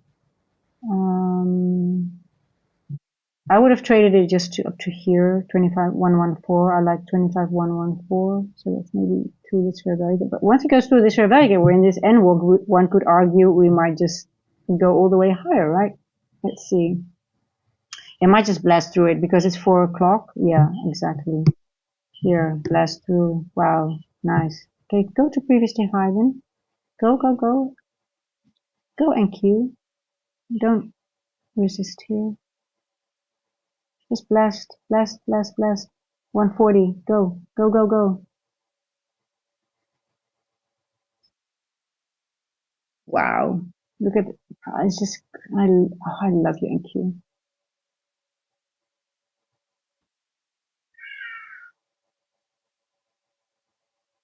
Yeah, I think it's just gonna displace to the upside. Yeah, it's gonna take our previous day high. It's on a mission. There you go.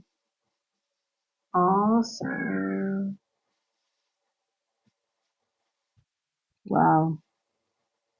Previous day high tagged. Okay. Now, I think we might be able to start looking for shorts, right? No. I am in South Africa, Mr. F. Blanco.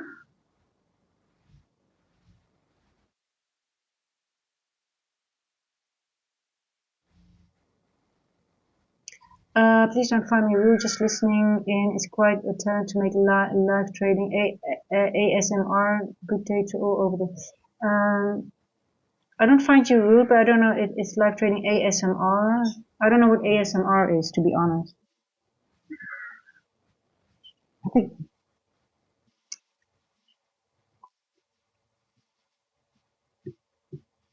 okay, now let's see.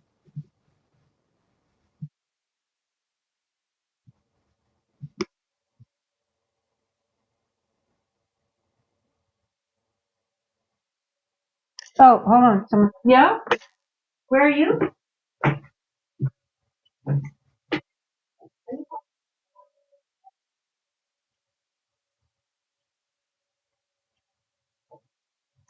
Hold on, guys. Someone's calling me. Super?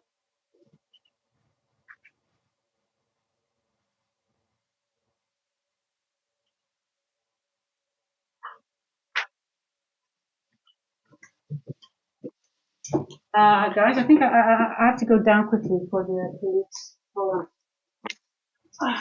I have to open up. I'll be right back.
Okay.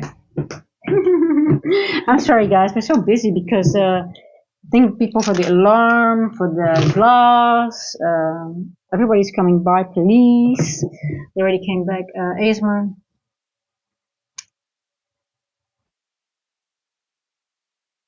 Yeah, no, so I just have to, a lot of people are coming and, no one's here, so they ask me to open the gate, and then obviously I lock it now all the time, so that's why I have to run back and forth. So, oh, I see, I got the message, I missed that because of the stream.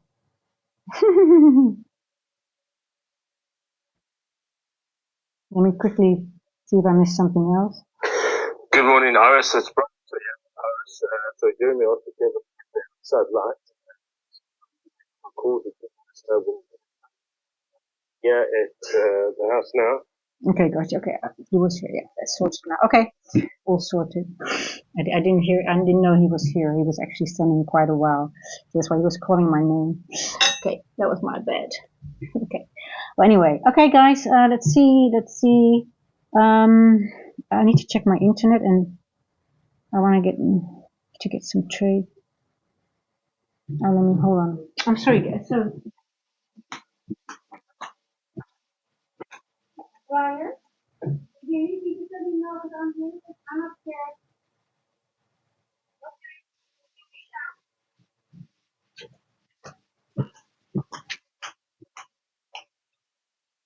Okay. Okay, guys, it's still hard to be bearish, to be honest. If I'm looking at this chart, we went into this one, but we still have liquidity here, here. Um,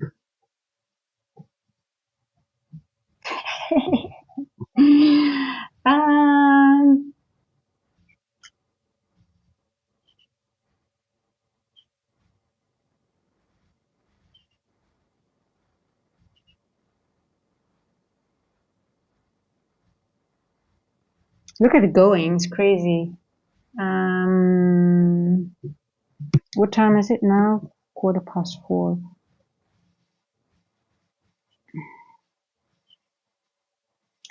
We took up this liquidity here. We earned this envelope.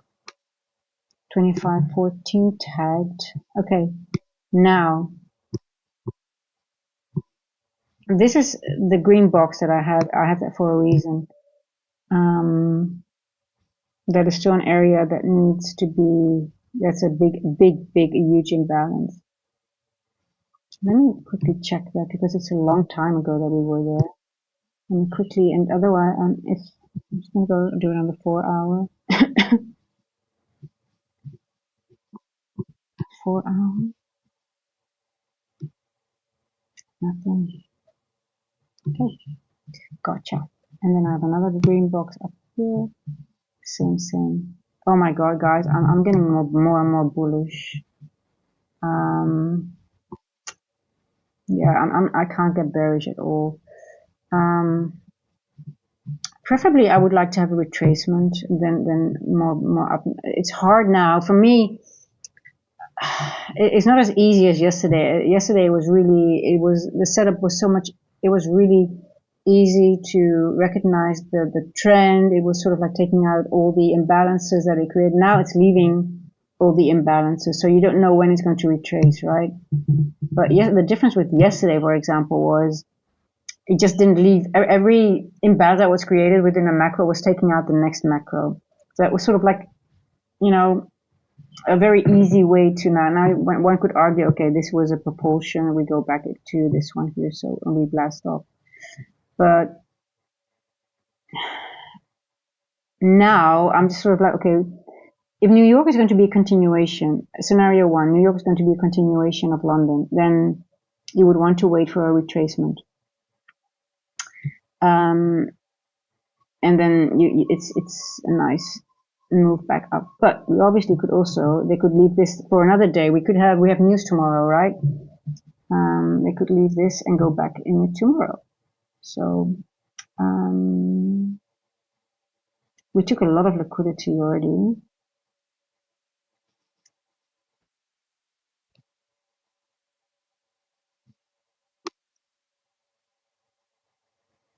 We took a lot of liquidity already, which is all 3 a.m.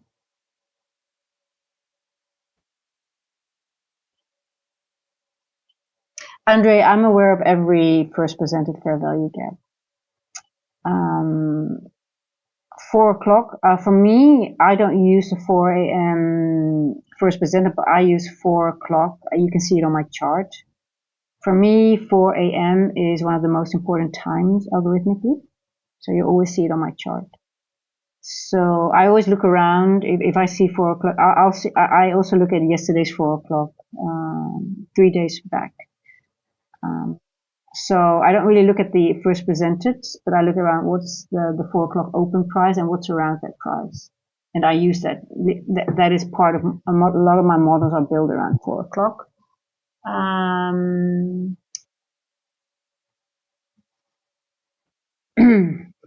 Well, for example, I can already show you something. We talk about the 4 o'clock.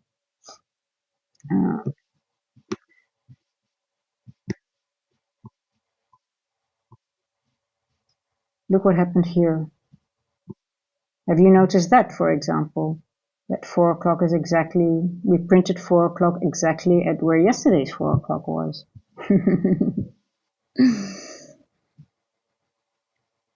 Isn't that a coincidence?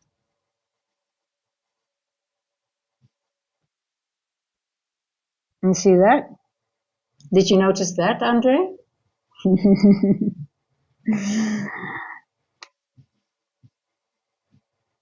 And it is not, it's above a fair value gap.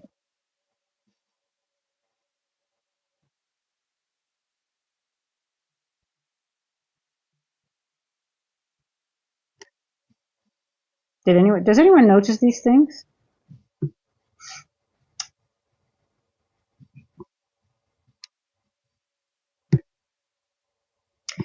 Yeah, I incorporate a lot of time. Yeah.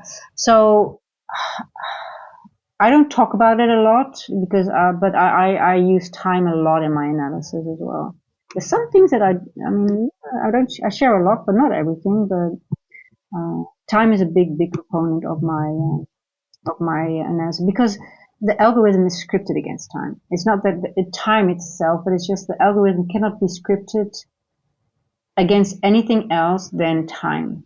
Because otherwise, how can you? What benchmark would you use, right? If anyone has tell you, okay, you need to script the algorithm. We can't do it manually anymore. How would you use it, right? You can only use time. So the only thing is that it can only reference back to time. The algorithm cannot reference back to price because price, I mean, if we have one level and we are going up, it never goes back to that specific level. But what can it use? It can use time. Time is the only thing that can be used if you believe in an algorithm, you have to believe in time, if that makes sense. I don't use GAN, but I just use Fibonacci's a lot. Yeah. Priya push. Well, I don't advertise it, but because mentoring, if you do one-on-one mentoring, I used to be a coach, so I know I can mentor it well, but I would only mentor one person at a time because mentorship will take a lot of my time because you build one mentorship really around one person where they at, and it will be time intensive for myself but also for the person that wants to be mentored by me. And it's not I will it's not like, oh, going to take it easy and stretch it over a year. No, I really only want to mentor someone who really wants to get fast somewhere, and to, well, I guess get to the level where I'm at in literally a couple of months. That's it. So it's hard work, but that's the only way that I would like to mentor. And I don't take. It's not like, oh, I'm really open up to mentoring, but only if one would ask and really be serious to be, yeah, to get up to speed very fast. That's the only way I'm really interested in it to do it. How do you mark your levels? Any indicators? What are the levels you normally think are key? Asia high, low, overall day high, low, London high, all those things that you are mentioning, Purush, yes. But I use time a lot, but I use also imbalances a lot. For me, imbalances together with liquidity. I don't only look at liquidity, but I look at where are the imbalances on the higher time frame. So I'm a distribution trader, so I trade preferably the 1 and the 4-hour distribution candles. So I always try to identify where are the levels that the market wants to go to rebalance things or needs to be, because the market is only two things, right? It balances out imbalances or seeks liquidity. And preferably I try to find the areas where both are present because those are the high, for me, high probability areas. So, because sometimes, it doesn't take out the liquidity yet. It just only goes for the imbalances and then it leaves the liquidity for later, or the other way around. Things like that. But a market, so levels, it's time, so time-based levels, but in combination with imbalances and things that like gaps, end walks, end dogs, open range gaps, are things that I utilize a lot. And yeah, but time is one of the most important things, guys. I can't say it enough. Um,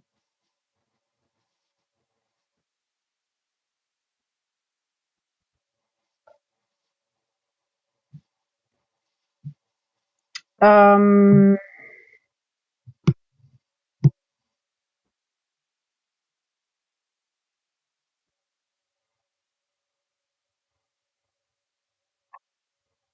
But Priya Purush, yeah, if you're interested, I just want you can ask me in the Discord what you're looking for, and I have no idea what you're exactly what it is where you're looking for. So let me know, and you can send me a message if you want to. We don't have to discuss it here.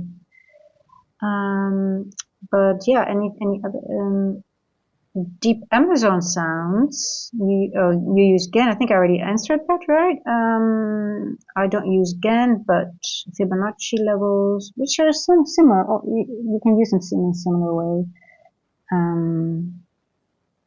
I haven't even used my OTE levels today because we haven't had any retracement almost. But why is my chart like this? That's so weird. What happened here?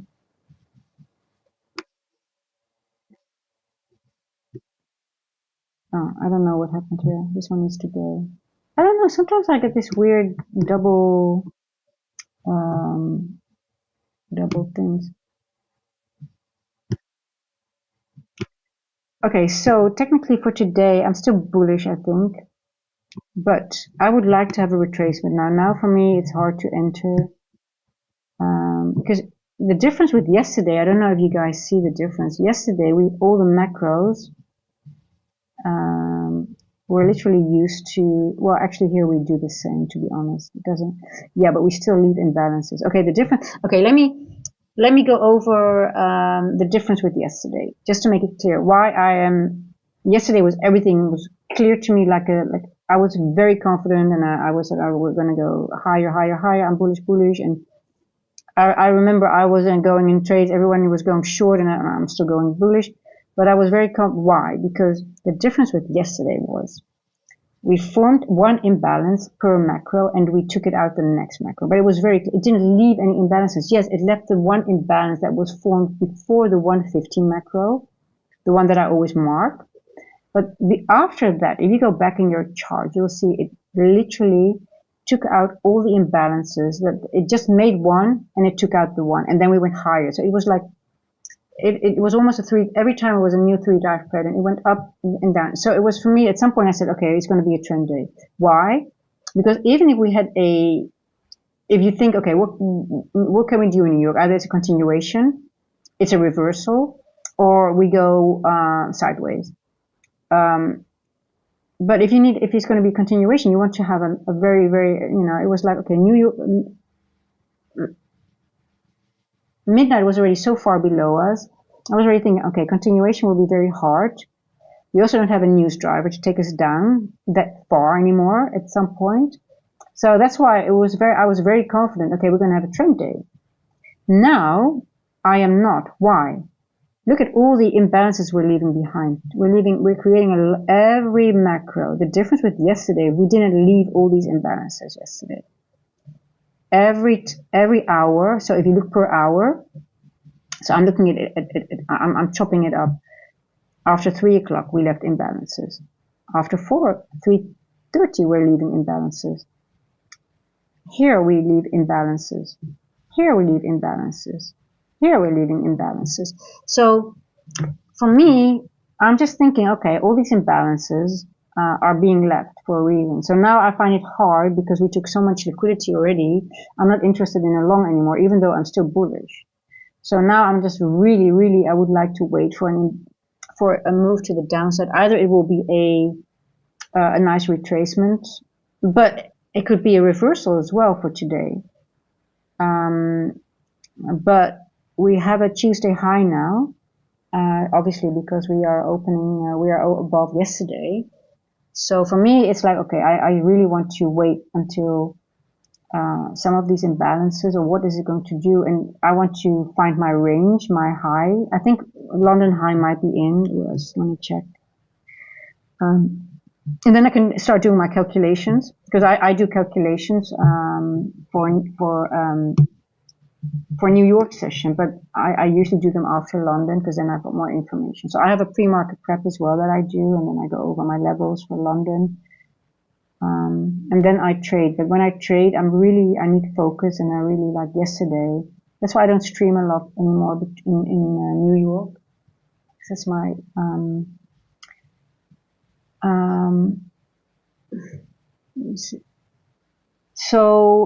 yeah. For now, I'm thinking, just let it go up, and I'm not going to take any risk. I don't want to catch a falling knife.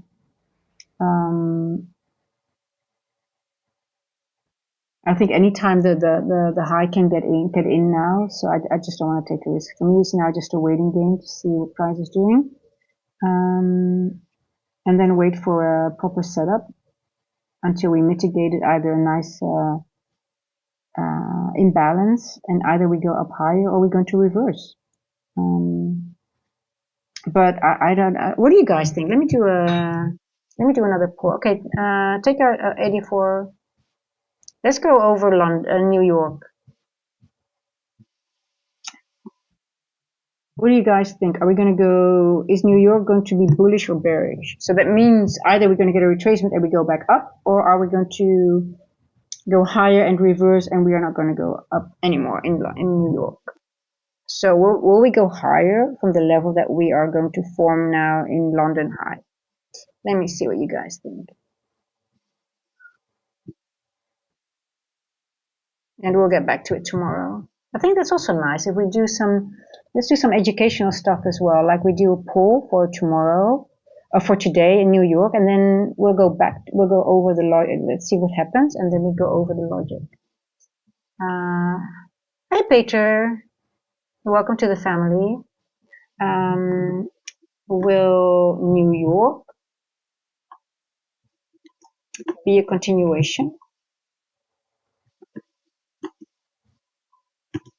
of London? So that means you can expect a retracement to the downside, but eventually we'll go higher. So that's the point of the question. Let me see. Am I leaving something out? It doesn't matter when it happens. It can be in AM or I don't want to make the question too complicated. It doesn't matter if it happens in AM or PM session. It just means that we go higher than the high that we form in London or pre-market. Okay, let's keep it that simple. There might be a few variations, but we'll go over that tomorrow then. I think that's good. Every day we'll do a prediction of London, and then we go back into it. Oh, Josh, welcome to the family. I have to add you into on the Discord, Josh. Be sure to enter on the Discord, because I'll add you to a page where I also post a lot of things for pre-market prep.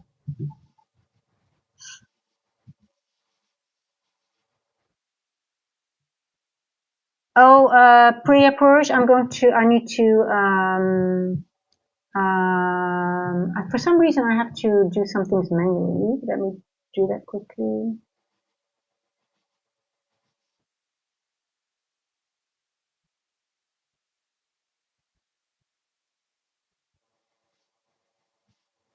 Oh, I gotcha. Accept, yes. There we go. Josh, make sure to enter the Discord so I can add you to the pre-market prep group.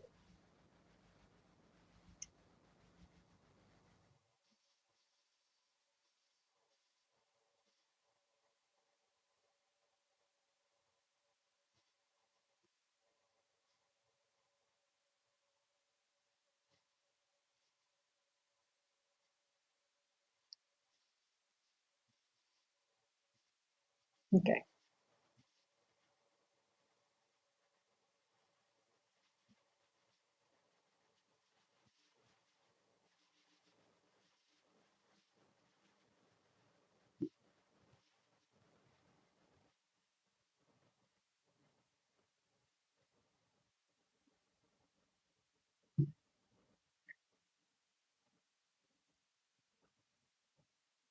Here we go. Okay, so the link should be working because I see people coming in. That's good. Okay, there we go.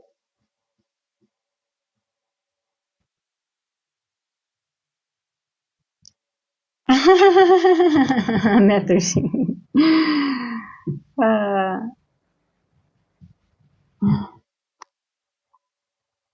I'm really actually already I always want to say bother Meta with all my ideas with what I want with the indicator, but yeah, we'll chat about it. But Josh, please make sure that you enter in the Discord because I post a lot for the pre-market prep in there because I'm not always online. A pre-market prep itself is just 20 minutes, and then a lot is outside of it. Yeah.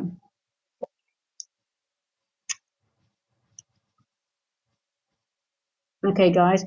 Yeah. So for me, the high for me, there's nothing left to be really. I'm not really interested in trading this price action anymore. For me, it's now just a level of just waiting to see either if it goes higher, it goes higher. But I don't have any edge at the moment. It took out so much liquidity already. Calculated highs are already yeah, so our trader, it's nice, but now it's not as nice as it was yesterday for me because yesterday I was like, okay, it was really beautiful. It was just always at some point at this time it started to consolidate, and then afterwards when the market opened, we had 1 hour a little bit of nastiness, and then it just continued the same. It just continued the same behavior as London. But now for me, with so many, if you guys can see the difference, go back in charts and see the difference from now and yesterday. You'll really see.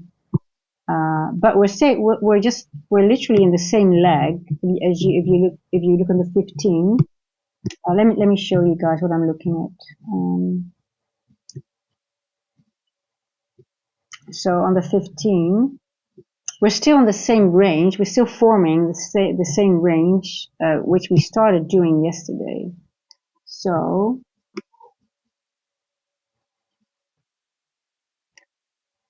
let me do it on this one. Let me show you on this one.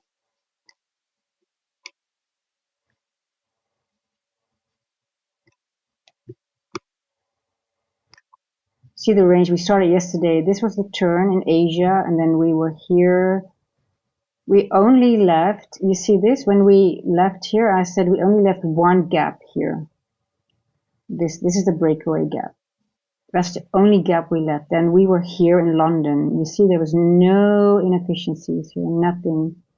On the lower time frame, this was really, if you go back, this is how you identify. I changed the name of the title, How to Identify Trend Days from London. Literally, a lot of algorithmic clues were left in this area. And as you can see on the higher time frame, there was no imbalances left right over here, right? On the higher time frame. You see here? Also, even at 10 o'clock, look at how we have one little imbalance here, but here, very tiny. But if you go back also in the trade, you can, if you use the opening range gap as well, it was also still giving very trend day vibes here. And now we are starting to leave gap. Here you can see the difference, right? Here you can see the difference. So now for me, it's like, okay, this was for me the easy part.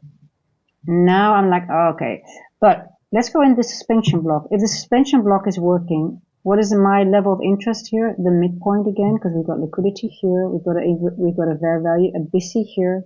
Sorry, SIBI. My apologies. So my attention will be in this block here. So again, mark that block, and I'll show you again on the daily. You might have to change with your adjust and your set, but you want to find the one that has these two imbalances here. It's the one of, I believe, 4th of February, was it? Yes, 4th of February. The one with two, a suspension block is one with two. That is the leading one, I believe. Also, this one is important here. We've got an imbalance. So I wonder if we might reject here. Let me see. Old imbalances are always reused again, even though there is price action candles going through them. You will see. So that's why maybe we might reject here. I really want to see us maybe go even. My apologies. There's an imbalance here on the dailies where I didn't even notice that before. Let me mark that. I'm going to get rid of the green box. I don't like it. I like this one now. So what happens a lot in price action, if sometimes you go from PDA to PDA. So you see we went here and now we go here. Let's see if we are stopping us.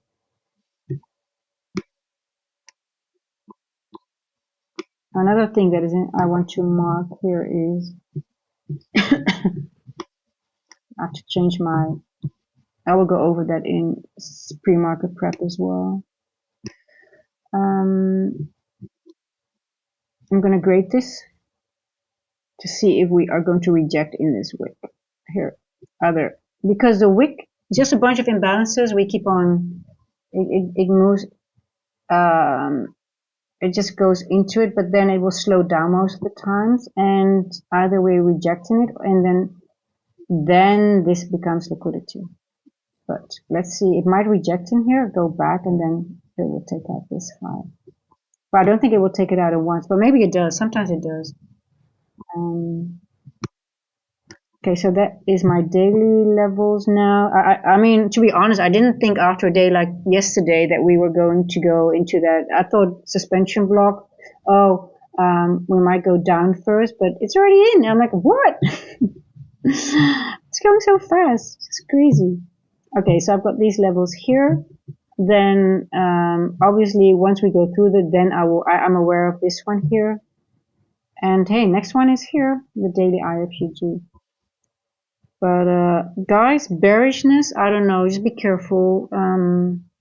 Just be careful. I don't see any bearishness at the moment. It's crazy. Crazy times. We live in crazy times. I just want to check this one here.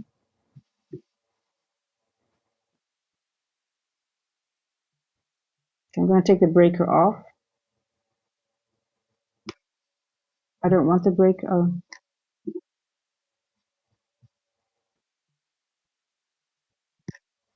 The breaker was very helpful for me yesterday. I'm going to leave this one on.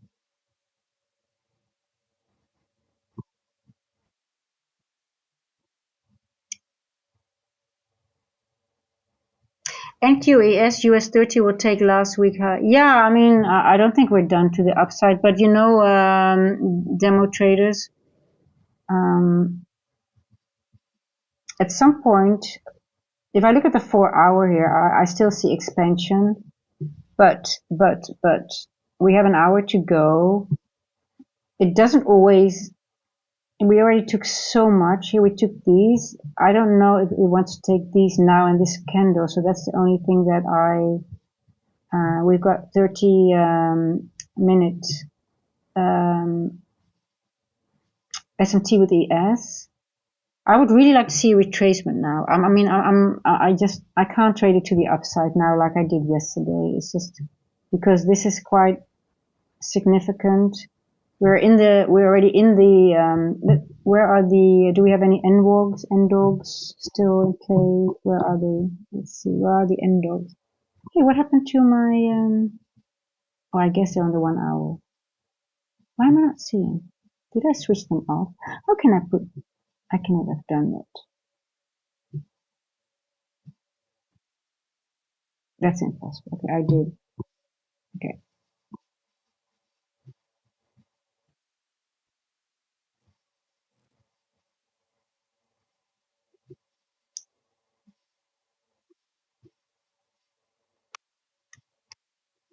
My favorite indicator.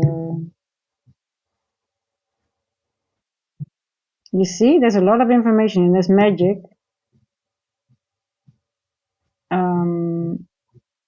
We only want to see.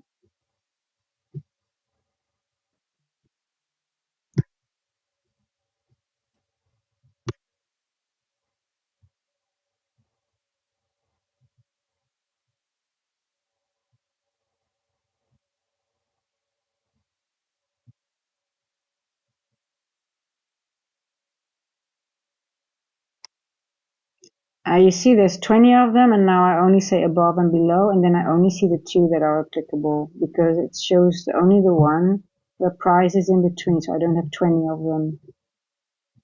Look at that. Okay, so why is it important? Event horizon is, the midpoint is right over here, so we could reject somewhere around here anyway. We also got an untouched Asia high above, if I'm right. Oh, that's a very, that's, if so, that's very important. Thanks. Let's check, because that could be, yes, and I think that was here, right? Was it here? Yeah, here. Yeah, that was this one here. Yeah, I've got that also marked, that area, because there's also a 3 o'clock and a 4 o'clock right over here that's not mitigated at all. I think that's then around here. Where is that? I've got them here. I'll show you. So I'm eyeing that area, but I just cannot enter it right now anymore. I think we're going to go into consolidation for a while. It might be a nice session. Oh, damn, we already mitigated this 3 o'clock. I didn't even see that. Okay, this was actually the one I was looking for, but we're here already. Yeah, it's just taking everything out now. It's on a mission, guys. I mean, and then they say wars are always bearish. Wars are actually not bearish at all. Most of the times, in war times, I've gone back into my charts. It was just always, most of my trades were bullish. But we might get a nice low resistance move to the downside. And they might be very, very large. So prepare yourself. Go into the charts, look at the levels, where are the imbalances, calculate the ranges, like so you're prepared. So once you get in the move, you already know, okay, this is going to be, if you see like change in the state delivery, you already see that things are, and use time. Go back in the charts. What times did the move come? They're always around the same time. But it's a cycle. Sometimes it's 9 o'clock, sometimes it's 3 o'clock in London, sometimes it's another time. But they're always around the same time, those low resistance liquidity runs. Go back in your charts. You'll see. And that's why people say time over price, because time will tell you when it's ready to make that move. And it truly is. You want to be prepared. Any questions, guys? I just want to make sure that Josh is in the Discord.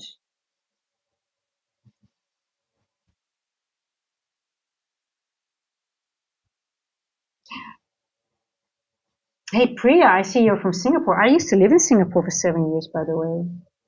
I haven't read your, I just see the first line because I can't get into it, but I just see that you lived in Singapore, and I've lived there. I grew up in Singapore.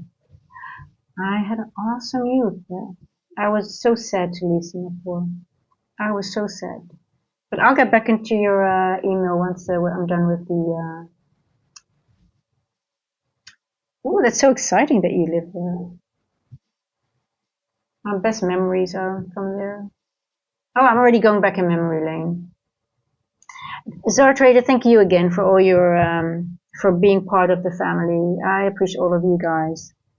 I love you guys. But Josh, please make sure that you're in the Discord, because I need to add you to the pre-market prep.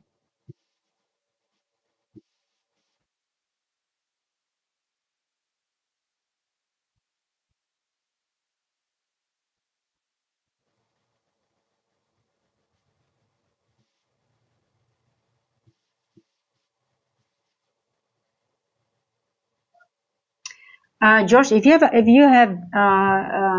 joined the Discord, but you have other name, please let me know, because I need to do it manually.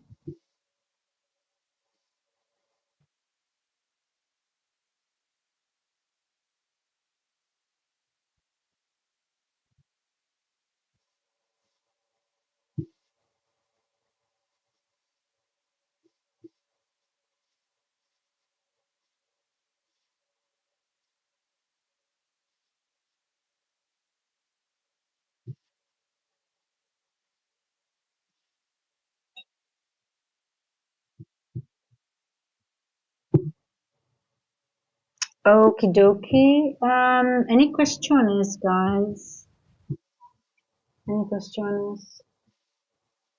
Just okay. I see. I thought I was thinking about that. I saw it, and I just wanted to have your confirmation, Josh. Thank you.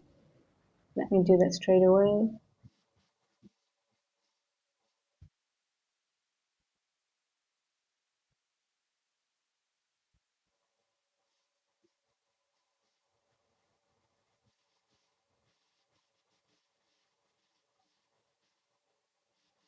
Okay, there you go. Okay, guys. Okay, so this is. I'm just going to have to wait. Let the pre-market play out, and preferably the 8:30, 9 o'clock move. Yeah, then we'll take it from there. And for the pre-market preppers, I'll see you at 8:50ish for a quick review and go over the levels for New York Open. And then, yes, I'm sort of not trade. The thing is, guys, I sort of stopped streaming during New York because either the price action, there was just a few setups that were really, it was, I don't think New York has been very nice lately as well. So I was looking and I'm like, okay, there's not really much to go on, or either all the moves has already gone in the New York set very early and just using the opening range gap, and then I was done, and then I was like, yeah, price action not really, if I stream now, what am I don't have much to share as well. So that's also one of the reasons that I didn't do much streaming. Yeah, so literally I've just been focusing on the pre-market prep a little bit, and then just trade just trade myself. So that's the reason I used to stream a lot, but I just didn't see the price actions that wasn't worth it to go online. I just spent too much time there. So, but yeah. Oh, solo dollar. Yeah, I'll see you in the pre-market prep. Anything else, guys? Any questions? Josh, I'll see you in the pre-market prep as well. Well, thank you, guys. Nice to trade with you. Yeah, for me, it was just paper trades, but guys, same as yesterday. I was distracted because of the break-in, but I'm not worried at all because New York just, yesterday I think I made over 400 points on NQ in New York session. I have to go back and count them. I don't even know. It was just crazy. So I'm really, as you can see, I try to trade, and even though I always start with my paper trades, I can highly recommend everybody make your first two trades with a paper. If you start the day, just paper trade one or two trades. See where you're at. Where's your mind? Are you fast? Are you in tune? And literally, it's been so helpful for me. It takes so much weight on my shoulder, and I'm also not afraid to. It also gives me a lot of insight, especially if they're not, if they're losing trades or break even, because I journal them. I treat my paper trades equally, and it's always like, a learning moment. That's how you get better execution and things like that. For me, I'm going to be very, I was really struggling last few weeks, and you saw that, especially in London, right? And that's why I really started also going back to the paper trading, and it's so helpful. And there's no shame in it, guys. There's really no shame in it, paper trading. And just try to, everything needs to line up for. There was one time someone said, "Oh, it doesn't have to be perfect to trade," and yes, it does. When you put on your money on the line, I think everything has to line up perfectly. We still have losing trades then because we don't know everything yet. We're still learning. But yes, when I put on a trade, I want everything to line up perfectly. Time, price, my mental state of mind. I don't want any distractions. I want to be sure my internet is working. If you're in a country like where I'm in South Africa, sometimes the Wi-Fi, even though it's fiber, doesn't always work as well. Yesterday we had a break-in, things are going on. I just don't feel comfortable to trade. And I'm lucky with having you guys here that also I don't feel I know that you guys are okay with just, I was thinking about that. Oh my God, what if I don't trade and I just put on paper trades? Will people be annoyed? no, with this group of people, they are not annoyed, and I feel 100% comfortable being fully open and honest. What am I doing? Is it a paper trade? Is it a real trade? And there's no, if I paper trade all session, you guys don't care. You just care about sharing insights here, right? So yeah, so really happy. I'm really happy. I have nothing to add. I think we should touch some grass. Matthew, I'm going to look into your rules and your permissions, why things are not working. And everyone else, thank you again. There's no more questions I see. You know where to find me. And we'll catch each other for sure tomorrow in London. And maybe later in the Discord. Thank you guys. Ciao. Touch some grass. I'm also going to touch some grass after I've fixed some things here. Ciao, ciao, guys. I say ciao, ciao, and my cat she jumps off the bed, and she makes a little noise like, oh, finally. Oh my God, finally, she's done. I'll see you guys later. Bye-bye. Gigi.